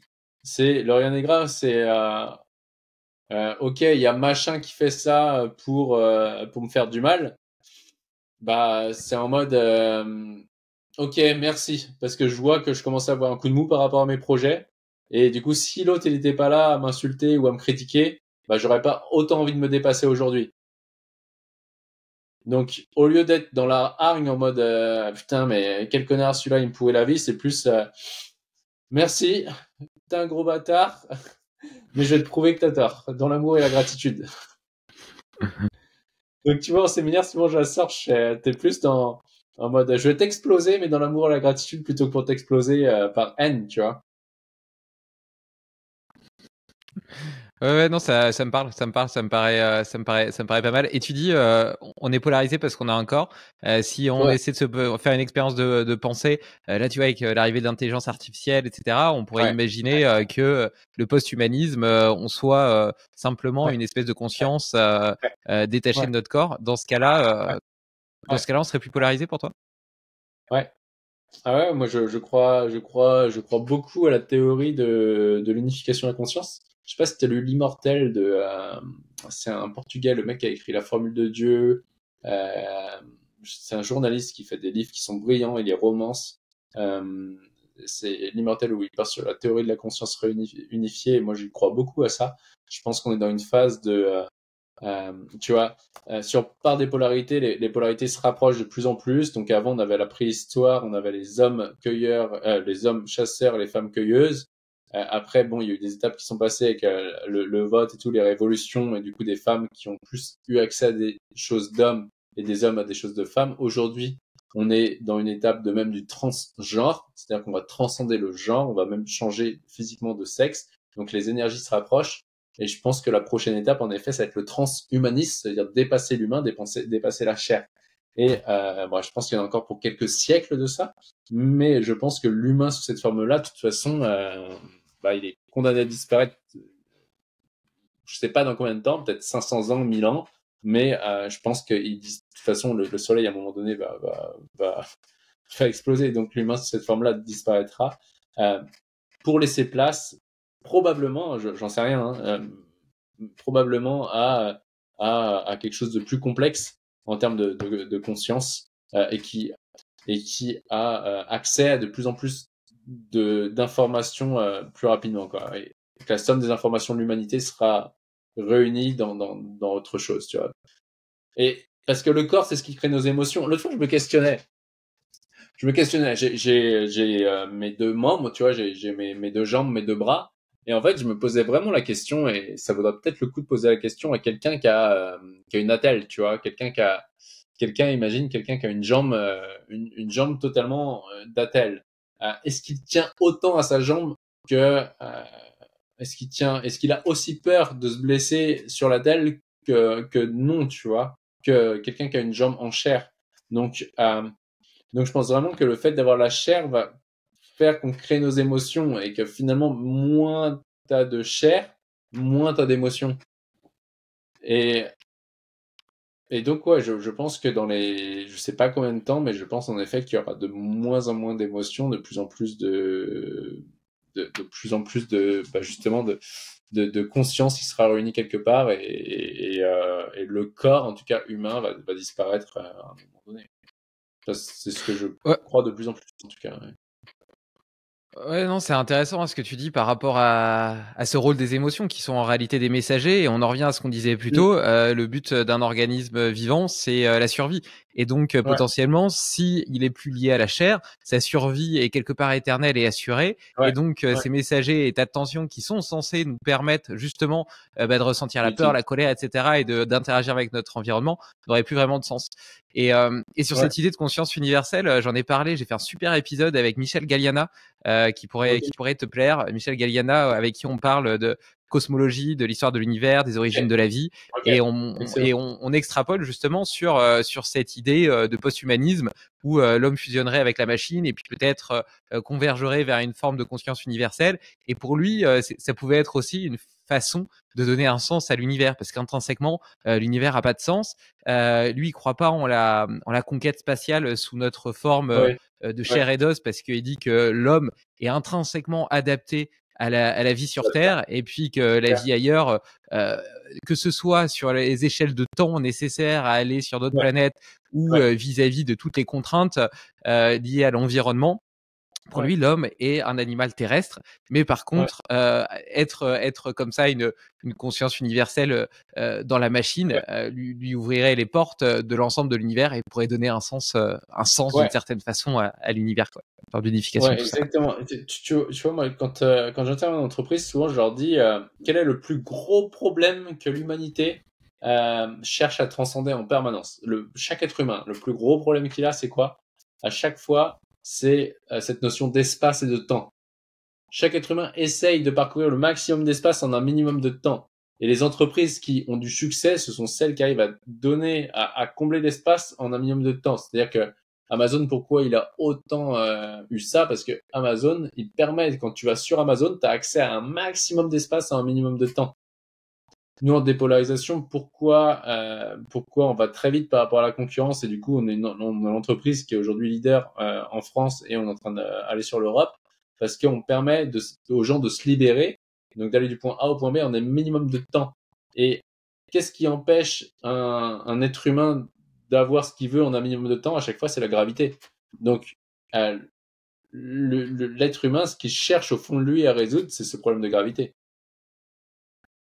Et du coup, bah forcément, vu qu'aujourd'hui les choses vont de plus en plus vite, pourquoi? Parce que pour nous amener à obtenir ce qu'on veut en un minimum de temps, à chaque fois, ou de la manière la plus efficiente qu'il soit, celui qui arrive à résoudre le problème de la gravité, bah là, je pense sincèrement que l'humain va changer de forme et pour transcender ça en dépassant la gravité. Je suis beaucoup Nassim Haramein aussi, je sais pas si tu connais. Non. Mais qui est un physicien qui est brillant. Et lui, enfin, je retrouve ces choses-là aussi chez lui. Bah, merci en tout cas pour ces références, ça me donnera quelques voies d'exploration supplémentaires, comme si ma liste de lecture n'était pas déjà suffisamment grande. Mais pour un éternel curieux, comme je le disais plus tôt, il y en aura jamais trop de toute façon. Et justement, tu vois, vis-à-vis de ce monde qui va de plus en plus vite, de ces journées qu'on traverse sans parfois même en prendre conscience, rajouter de la conscience justement dans ce qu'on vit, dans ce qu'on fait, et porteur de sens, porteur de bonheur, et peut-être une forme de clé de l'épanouissement. Tu disais plutôt que tu avais été faire une retraite Vipassana en Thaïlande. Est-ce que tu pourrais me raconter un petit peu ce que tu as vécu, ce que tu as ressenti, ce que ça t'a permis de découvrir, de comprendre sur toi, et est-ce que ça a changé ta vie? C'était tout le démarrage de la dépolarisation s'est fait là-bas, hein, la pierre angulaire de la dépolarisation, le travail sur l'identité, ça s'est fait là-bas. Moi, c'était en 2017, ça faisait 2 ans que j'avais arrêté le sport et j'avais cette question qui tournait en boucle qui était qui suis-je, tu vois, qui suis-je, qui me prenait vraiment de l'espace mental, qui était vraiment lourde pour moi parce que je savais pas qui j'étais tout simplement et bref, et du coup, je me suis dit, ok, j'étais tellement pas bien que je me suis dit, je vais partir 20 jours chez les moines juste à méditer sur cette question et peut-être que j'aurai la réponse, tu vois, j'étais vraiment presque désespéré. Bref, et je suis parti là-bas. Donc, les 4-5 premiers jours ont été vraiment durs, tu vois, genre, tu médites, t'as mal aux hanches, j'ai fait ça en Thaïlande, avant j'avais fait la fête, on y allait n'importe quoi. La prochaine fois, je ferais l'inverse si j'avais retourné. J'irais dans le temple et après je ferais la fête. Mais du coup, je me retrouve avec le moine que quand tu lui dis j'ai mal aux hanches, il dit c'est normal. Quand tu lui dis, parce qu'on avait peut-être 2 minutes par jour avec le moine, on pouvait parler en individuel. Tu lui dis j'ai mal aux hanches, c'est normal. Tu lui dis je me sens triste, c'est normal. Je me sens joyeux, c'est normal. Tu fais ok. Bon bah je vais pas obtenir grand chose. Et du coup, bref, 5 premiers jours assez durs. Après 5 jours, tu commences à avoir un état de calme. Enfin, j'ai senti un état de calme vraiment venir, tu vois, et être en paix. Et au 14e jour, c'est là où moi j'ai eu le plus gros déclic, quoi. Au 14e jour, j'ai eu le wow.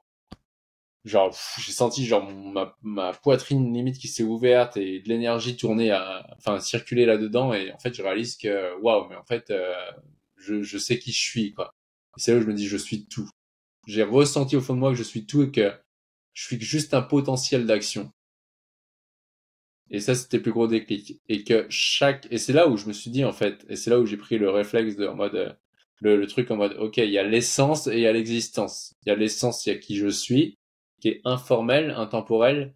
Et pour autant, je suis en train d'évoluer dans un monde matériel, donc dans l'existence. Et du coup, je peux exister qu'uniquement parce que je peux me différencier de mon milieu. Et me différencier de mon milieu, ça va être me repérer en mode ça c'est bien, ça c'est mal, j'ai pas envie d'être ça, il faut que je sois ça, quoi. Et ça, c'était le plus gros déclic. Et de voir que je suis tout, je suis pas définissable. Et en même temps, dans la matière, je vais être défini en permanence. Et il y a des gens qui vont tenter de me poser des étiquettes. Et ça va être à moi de me dire, est-ce que ces étiquettes me correspondent pour pouvoir atteindre mes objectifs? Dans ces cas, je les prends. Ou est-ce que ces étiquettes me ralentissent et me freinent pour atteindre mes objectifs? Et dans ces cas-là, je les rejette. Et donc, à ce moment-là, je me suis fait la promesse que soit j'allais être capable de me définir moi-même par rapport à ce qui était important pour moi, soit les autres allaient me définir eux par rapport à ce qui est important pour eux. Et donc, je me suis fait la promesse que mon regard sur moi sera plus fort que le regard des autres sur moi. Tu vois, et que si je décide d'être ça, bah, les autres auront bon dire, bah non, en fait, c'est pas possible, t'es pas ceci, t'es pas cela, t'es timide, t'es pas bon en telle langue, en prise de parole en public. J'ai le droit de leur dire, ok, merci, c'est votre avis, mais en fait, je m'en tape un peu, quoi. Donc ça, c'était le premier déclic. Et c'est là où j'ai vu après que, bah, en fait, l'important, c'était de travailler sur l'identité et que toute la vie allait nous amener allait nous ramener au 1, c'est-à-dire à l'individu, et nous sortir de la personne. La personne, c'est le persona, pour aller vers l'individu au sens indivisible. Et d'être de plus en plus OK avec chaque partie de soi pour justement ne plus avoir ces failles énergétiques. Parce que tant qu'on n'accepte pas, de mon point de vue, une partie de nous, on va avoir comme une faille énergétique au niveau de l'aura, peut-être, je suppose, il faudra du matériel quantique pour pouvoir mesurer ça, qui vont faire qu'on va attirer personnes, situations, circonstances en boucle pour venir colmater cette partie-là. Donc ça, c'était un gros déclic. Et c'est là après où je suis parti aux États-Unis, enfin, c'était à Londres, les cours avec De Martini, qui a fait le process de questions, chez qui je me suis beaucoup inspiré pour après créer le concept de dépolarisation. Voilà, ça c'était un gros déclic. Et après le dernier gros déclic que j'ai eu, ça a été à la fin en fait, parce que souvent le Vipassana, pour ceux qui l'ont fait, le Vipassana, très très souvent, dans 90% des cas, les gens restent 10 jours. C'est en général les retraites Vipassana, c'est 10 jours. Et moi, un peu par hasard, j'avais vu on vous conseille 3 semaines. C'était écrit en anglais sur le site de What Product Soutep, et du coup j'y vais 20 jours. Et les moines, ils me disent au 15e jour, ils me disent, bah écoute, dans 2 jours, tu auras fait 17 jours et tu auras un choix à prendre, une décision à prendre. Soit tu décides de partir, et tant mieux, tu auras fait 17 jours et c'est déjà bien. Soit tu restes, et auquel cas, si tu restes, tu vas faire 3 jours et 3 nuits dans ta chambre de 9 mètres carrés. Tu pourras sortir que la nuit de cette chambre quand tout le monde dormira, et tu seras 3 jours et 3 nuits sans dormir et sans t'allonger. Et genre, moi, je regarde le moine en mode 3 jours et 3 nuits sans dormir et sans m'allonger dans 9 mètres carrés. Je dis, c'est impossible, en fait. Et il me dit, tu dis que c'est impossible parce que si tu te connais pas, si tu te connaissais, tu saurais que bah, c'est possible et tous les gens qui le font, bah, y arrivent, en fait. Il fait, bon, allez, on passe à autre chose, tu me redis ça dans 2 jours. Du coup, le lendemain, je revois le gars, tu vois, je vais un peu aborder ce que j'ai réfléchi et tout, même pas, tu vois, genre, stoïque, il passe à autre chose. Et au 17e jour, il fait, bon, alors, je fais, bah oui, bah normal que j'accepte. Il fait, ok. Et en fait, là, je vois que je fais les 3 jours et 3 nuits. Donc, à chaque fois, il me donne un exercice à faire pour 24 heures. Et les 3 jours et 3 nuits, je les passe, en fait, mais pas fatigué, quoi. Et je repère que les fois où j'avais envie de dormir, c'était pas parce que j'étais fatigué, c'était parce que j'en avais marre de méditer et je voulais fuir. Et là, je vois le moine et je lui dis, attends, c'est quoi le délire? En gros, ça fait c'était à 48 heures, ça fait 2 jours et 2 nuits que j'ai pas dormi, j'ai pas fermé l'œil, sauf pour méditer. Je suis pas fatigué, qu'est-ce qui se passe? Il me dit, bah en fait, beaucoup de gens, leur corps est ici, mais ils sont pas dans leur corps. Leurs pensées sont soit dans les problèmes du passé, ou dans les souffrances du passé. Ah, j'ai souffert à cause de mon père, blablabla. Ou soit dans les soucis de l'avenir, et les angoisses et les anxiétés de l'avenir. Oh, je vais pas pouvoir payer mes factures et tout. Et il me dit, sauf que la maison de la pensée, c'est le corps. Et quand la pensée est dans ton corps, elle est dans l'instant présent. Et quand tu es dans l'instant présent, tu consommes pas d'énergie. Et ton corps, pour se reposer, ton corps, il a juste besoin d'être posé. Par contre, pour qu'il se régénère, c'est faire en sorte que ta pensée soit dans le corps et soit du coup dans les zones, tu vois, vraiment delta si on transcrit pour nous, dans les ondes, dans les fréquences très basses du cerveau. Et en fait, il m'a dit, vu que ça fait 20 jours où bah, toi, tu es présent dans ton corps, bah finalement, t'as pas consommé d'énergie en fait. Et au contraire, t'en as encore. Et du coup, j'étais assez surpris parce que le lendemain, je suis sorti. C'était mon anniversaire le 3 août, je suis sorti. J'ai rencontré un Français dans le backpacker où j'étais, dans l'hôtel. On a bu un coup. Je vais pas me coucher avant minuit, minuit et demi pour au moins faire mon anniversaire. Je me dis, bon là, je vais me coucher, je vais faire le tour de l'horloge, je vais me coucher, je vais me réveiller à midi. Et à 5h30, donc je me suis couché à minuit et demi, à 5h30, j'étais au taquet. Je suis, oh, ne blaguez pas le moine, j'ai encore de l'énergie, quoi. Et donc ça a été les prises de conscience, quoi. Enfin, l'énergie qu'on a et l'énergie surtout qu'on dépense à être dans les souffrances du passé ou dans les soucis de l'avenir. Mais que dans l'instant présent, on consomme quasiment pas d'énergie, en fait. Et au-delà de consommer de l'énergie, on peut peut-être pas se régénérer, mais en tout cas, on n'abîme pas le corps, quoi. C'est fou, c'est complètement fou parce que quand tu décris ta retraite Vipassana, à certains égards, on pourrait voir une forme de torture, tu vois. Pendant 20 jours, le fait de pas pouvoir parler, de méditer toute la journée, d'être assis par terre, de pas pouvoir faire de sport. Enfin voilà, c'est vraiment une dopamine détox de fou. En plus, les 3 Ah ouais. derniers jours, tu peux pas dormir, etc. Enfin, moi, je le vois comme une torture. Et en même temps, quand on t'écoute parler et le raconter, tu te dis putain, mais quelle force, quoi, quelle ressource. Déjà, t'as dynamité complètement. T'as peur de pas être aimé, t'as peur du regard de l'autre, etc. T'as Ouais. trouvé ton identité, ce que j'appellerais Ouais. l'identité Ouais. gagnante probablement, donc potentiellement un sens à ta vie et quelque chose Ouais. qui quelque part pourra une ressource infinie qui te guidera pour le reste de tes jours. Et puis en plus cette conscience du moment présent, de la notion d'énergie, etc. Enfin, je trouve que le gap, enfin tu vois, tu pourrais te dire ouais la vie, parce que il y a une sorte de mode autour des vipassana aussi. Ouais. Et quand on t'écoute, tu te dis putain, ça vaut le coup quand même. Et est-ce que maintenant tu essaies encore de te faire parfois justement des petites dopamine détox comme ça, peut-être pas en allant faire une vraie vipassana, mais en allant partir 3 jours, je sais pas, dans un chalet à méditer, ou est-ce que tu médites régulièrement d'ailleurs? Ouais, je médite tous les jours, je médite peut-être 20 minutes par jour, donc c'est pas énorme, mais je médite 20 minutes par jour, mais plus sur mes objectifs, tu vois, plus être calme et méditer sur mes objectifs, plus ça. Euh, je suis plus dans le mode méditation comme il y a avant 2017, en mode plus, je méditais à l'époque plus pour fuir le moment présent, tu vois, je méditais plus pour fuir les problèmes. Beaucoup de gens méditent parce que ils disent, ouais, c'est trop bien la méditation, je médite, je suis trop bien, mais quand ils ressortent de la méditation, il y a rien qui change, tu vois, mais ils sont encore dans leur blocage. Alors que je me rappelle d'un entrepreneur, ça faisait 2 ans qu'il méditait, mais il arrivait toujours pas à dormir en fait. Et en fait, avec les dépolarisations, vu que ça t'amène justement à accepter le moment présent en permanence et ce qui est, et faire des collapses, il y a, je pense, moins besoin de méditer pour ce but-là, qui est de fuir les problèmes ou de revenir au calme, parce qu'on est déjà naturellement plus calme. Par contre, ouais, je médite tous les jours pour vraiment me centrer, être présent ou aller chercher, sur mes objectifs en fait, aller vraiment chercher des insights sur mes objectifs. J'essaie de méditer là-dessus. Enfin, je sais pas, j'essaye, mais je médite tous les jours, peut-être 20 minutes là-dessus. Après, pour les dopamine détox, il y avait un temps avant que je me remette en couple, je fais plus maintenant, depuis 1 an là, je fais plus.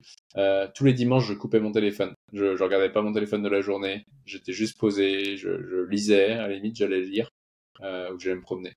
Je faisais ça tous les dimanches. Mais en tout cas, j'ai pas refait. Mais tu vois, je me questionnais là, vu que j'ai eu un moment, un coup vraiment de speed où je me suis écarté de mes valeurs hautes au printemps, en mai-juin. Je me questionnais sur repartir peut-être 5-6 jours ou 10 jours en Vipassana. Tu dis que tu médites 20 minutes tous les jours. Est-ce qu'il y a 3 choses que tu fais quotidiennement ou presque et qui te permettent, selon toi, d'exprimer pleinement ton potentiel?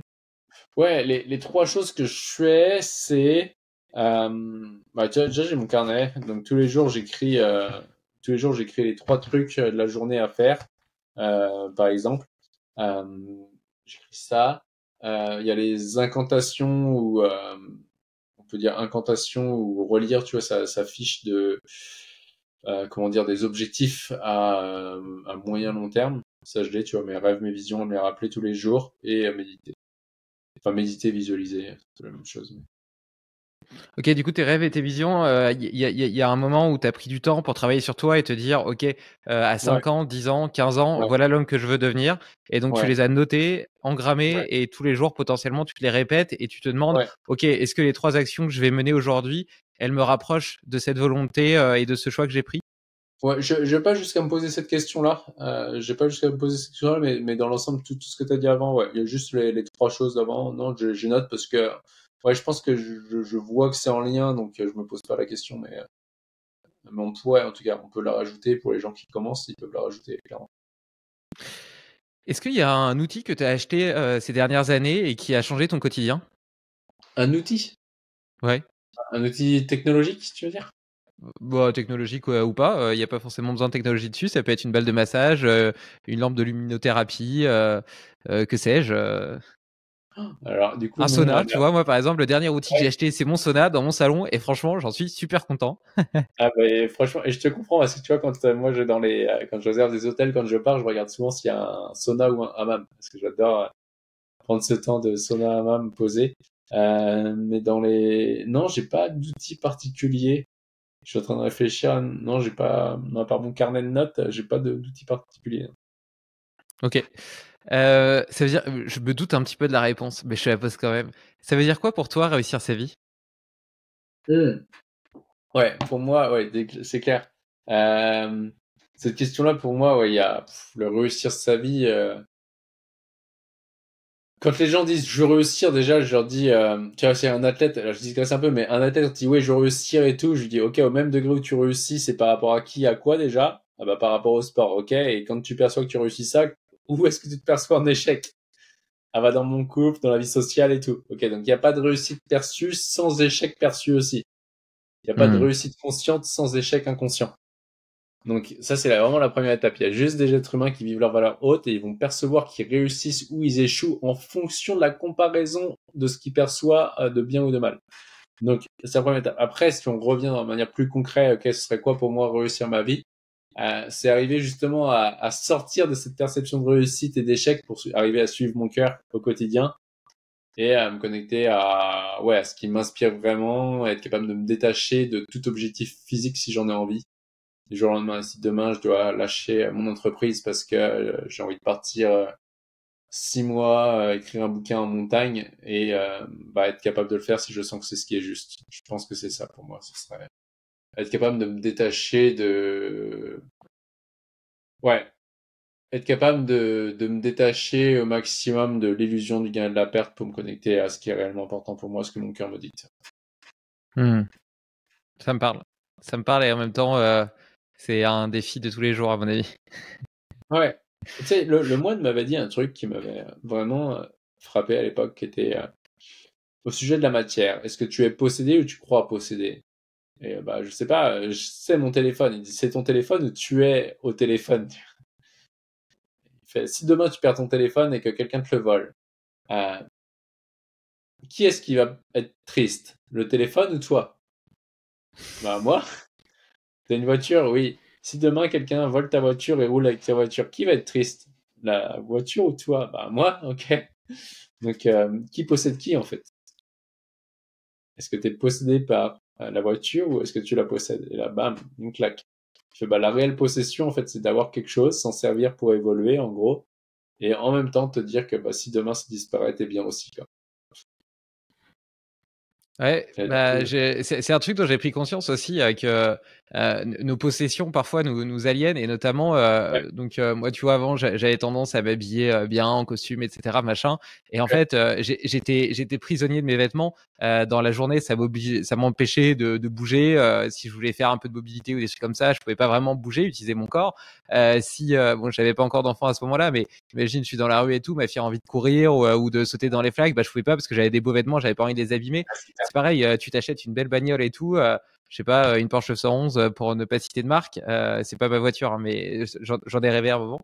ok. Et en réalité, après, bah, t'es super content de ta bagnole, mais en même temps, t'as tout le temps peur de l'abîmer, t'as peur qu'on te la vole, t'as pas envie de faire une griffe dessus et tout. Enfin, en réalité, est-ce que entre le petit shoot de dopamine que tu as au moment où tu l'acquiers, qui va disparaître 3 mois plus tard, et donc en réalité, tu auras juste envie de la revendre et d'en acheter une autre parce que finalement, c'est pas une satisfaction long terme et que ça répond, enfin, c'est pas vraiment un sens transcendantal.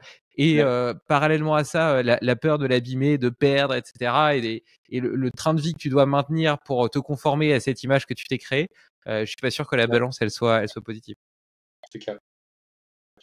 C'est intéressant. Est-ce que tu aurais un défi à donner à nos auditeurs pour les 15 jours à venir? Quelque chose qu'ils pourraient faire soit une seule fois ou quelque chose à faire tous les jours? Ouais, mais pour les auditeurs, on va rester sur... ouais, là, ce serait quoi noter les 3 traits de caractère que vous condamnez le plus chez les autres et vous dire, OK, si demain, moi, à... si je m'autorise demain à l'exprimer, qu'est-ce qui change pour moi dans la vie, en fait? L'exprimer sous ma forme. Je serais curieux de voir ce qui revient. Donc voilà. Et puis après, bah, idéalement pour ceux qui ont le bouquin, après je pense que sur les vidéos YouTube on peut retrouver ceux qui ont le bouquin préparation mentale gagnante. J'ai écrit toute la méthode dessus, de faire la dépolarisation classique et de voir ce que ça donne. Je serais curieux de voir en fait les gens qui le font, ce que ça change. Mais ouais, le défi que j'aurais, ce serait ça. Ce serait quoi les 3 traits de caractère qui vous agacent dans le monde et de faire une dépolarisation dessus. Top, top. Tu aurais un prochain invité que tu aimerais entendre au micro de Limitless Project? Un prochain invité que j'aimerais entendre. J'aime bien entendre mon associé Lionel parce qu'il a un parcours qui est vraiment atypique dans le sens où bref, il a eu des entreprises, il les a revendues et il est arrivé à l'Académie de haute performance. C'est un ancien client de l'Académie, on est resté en contact et il a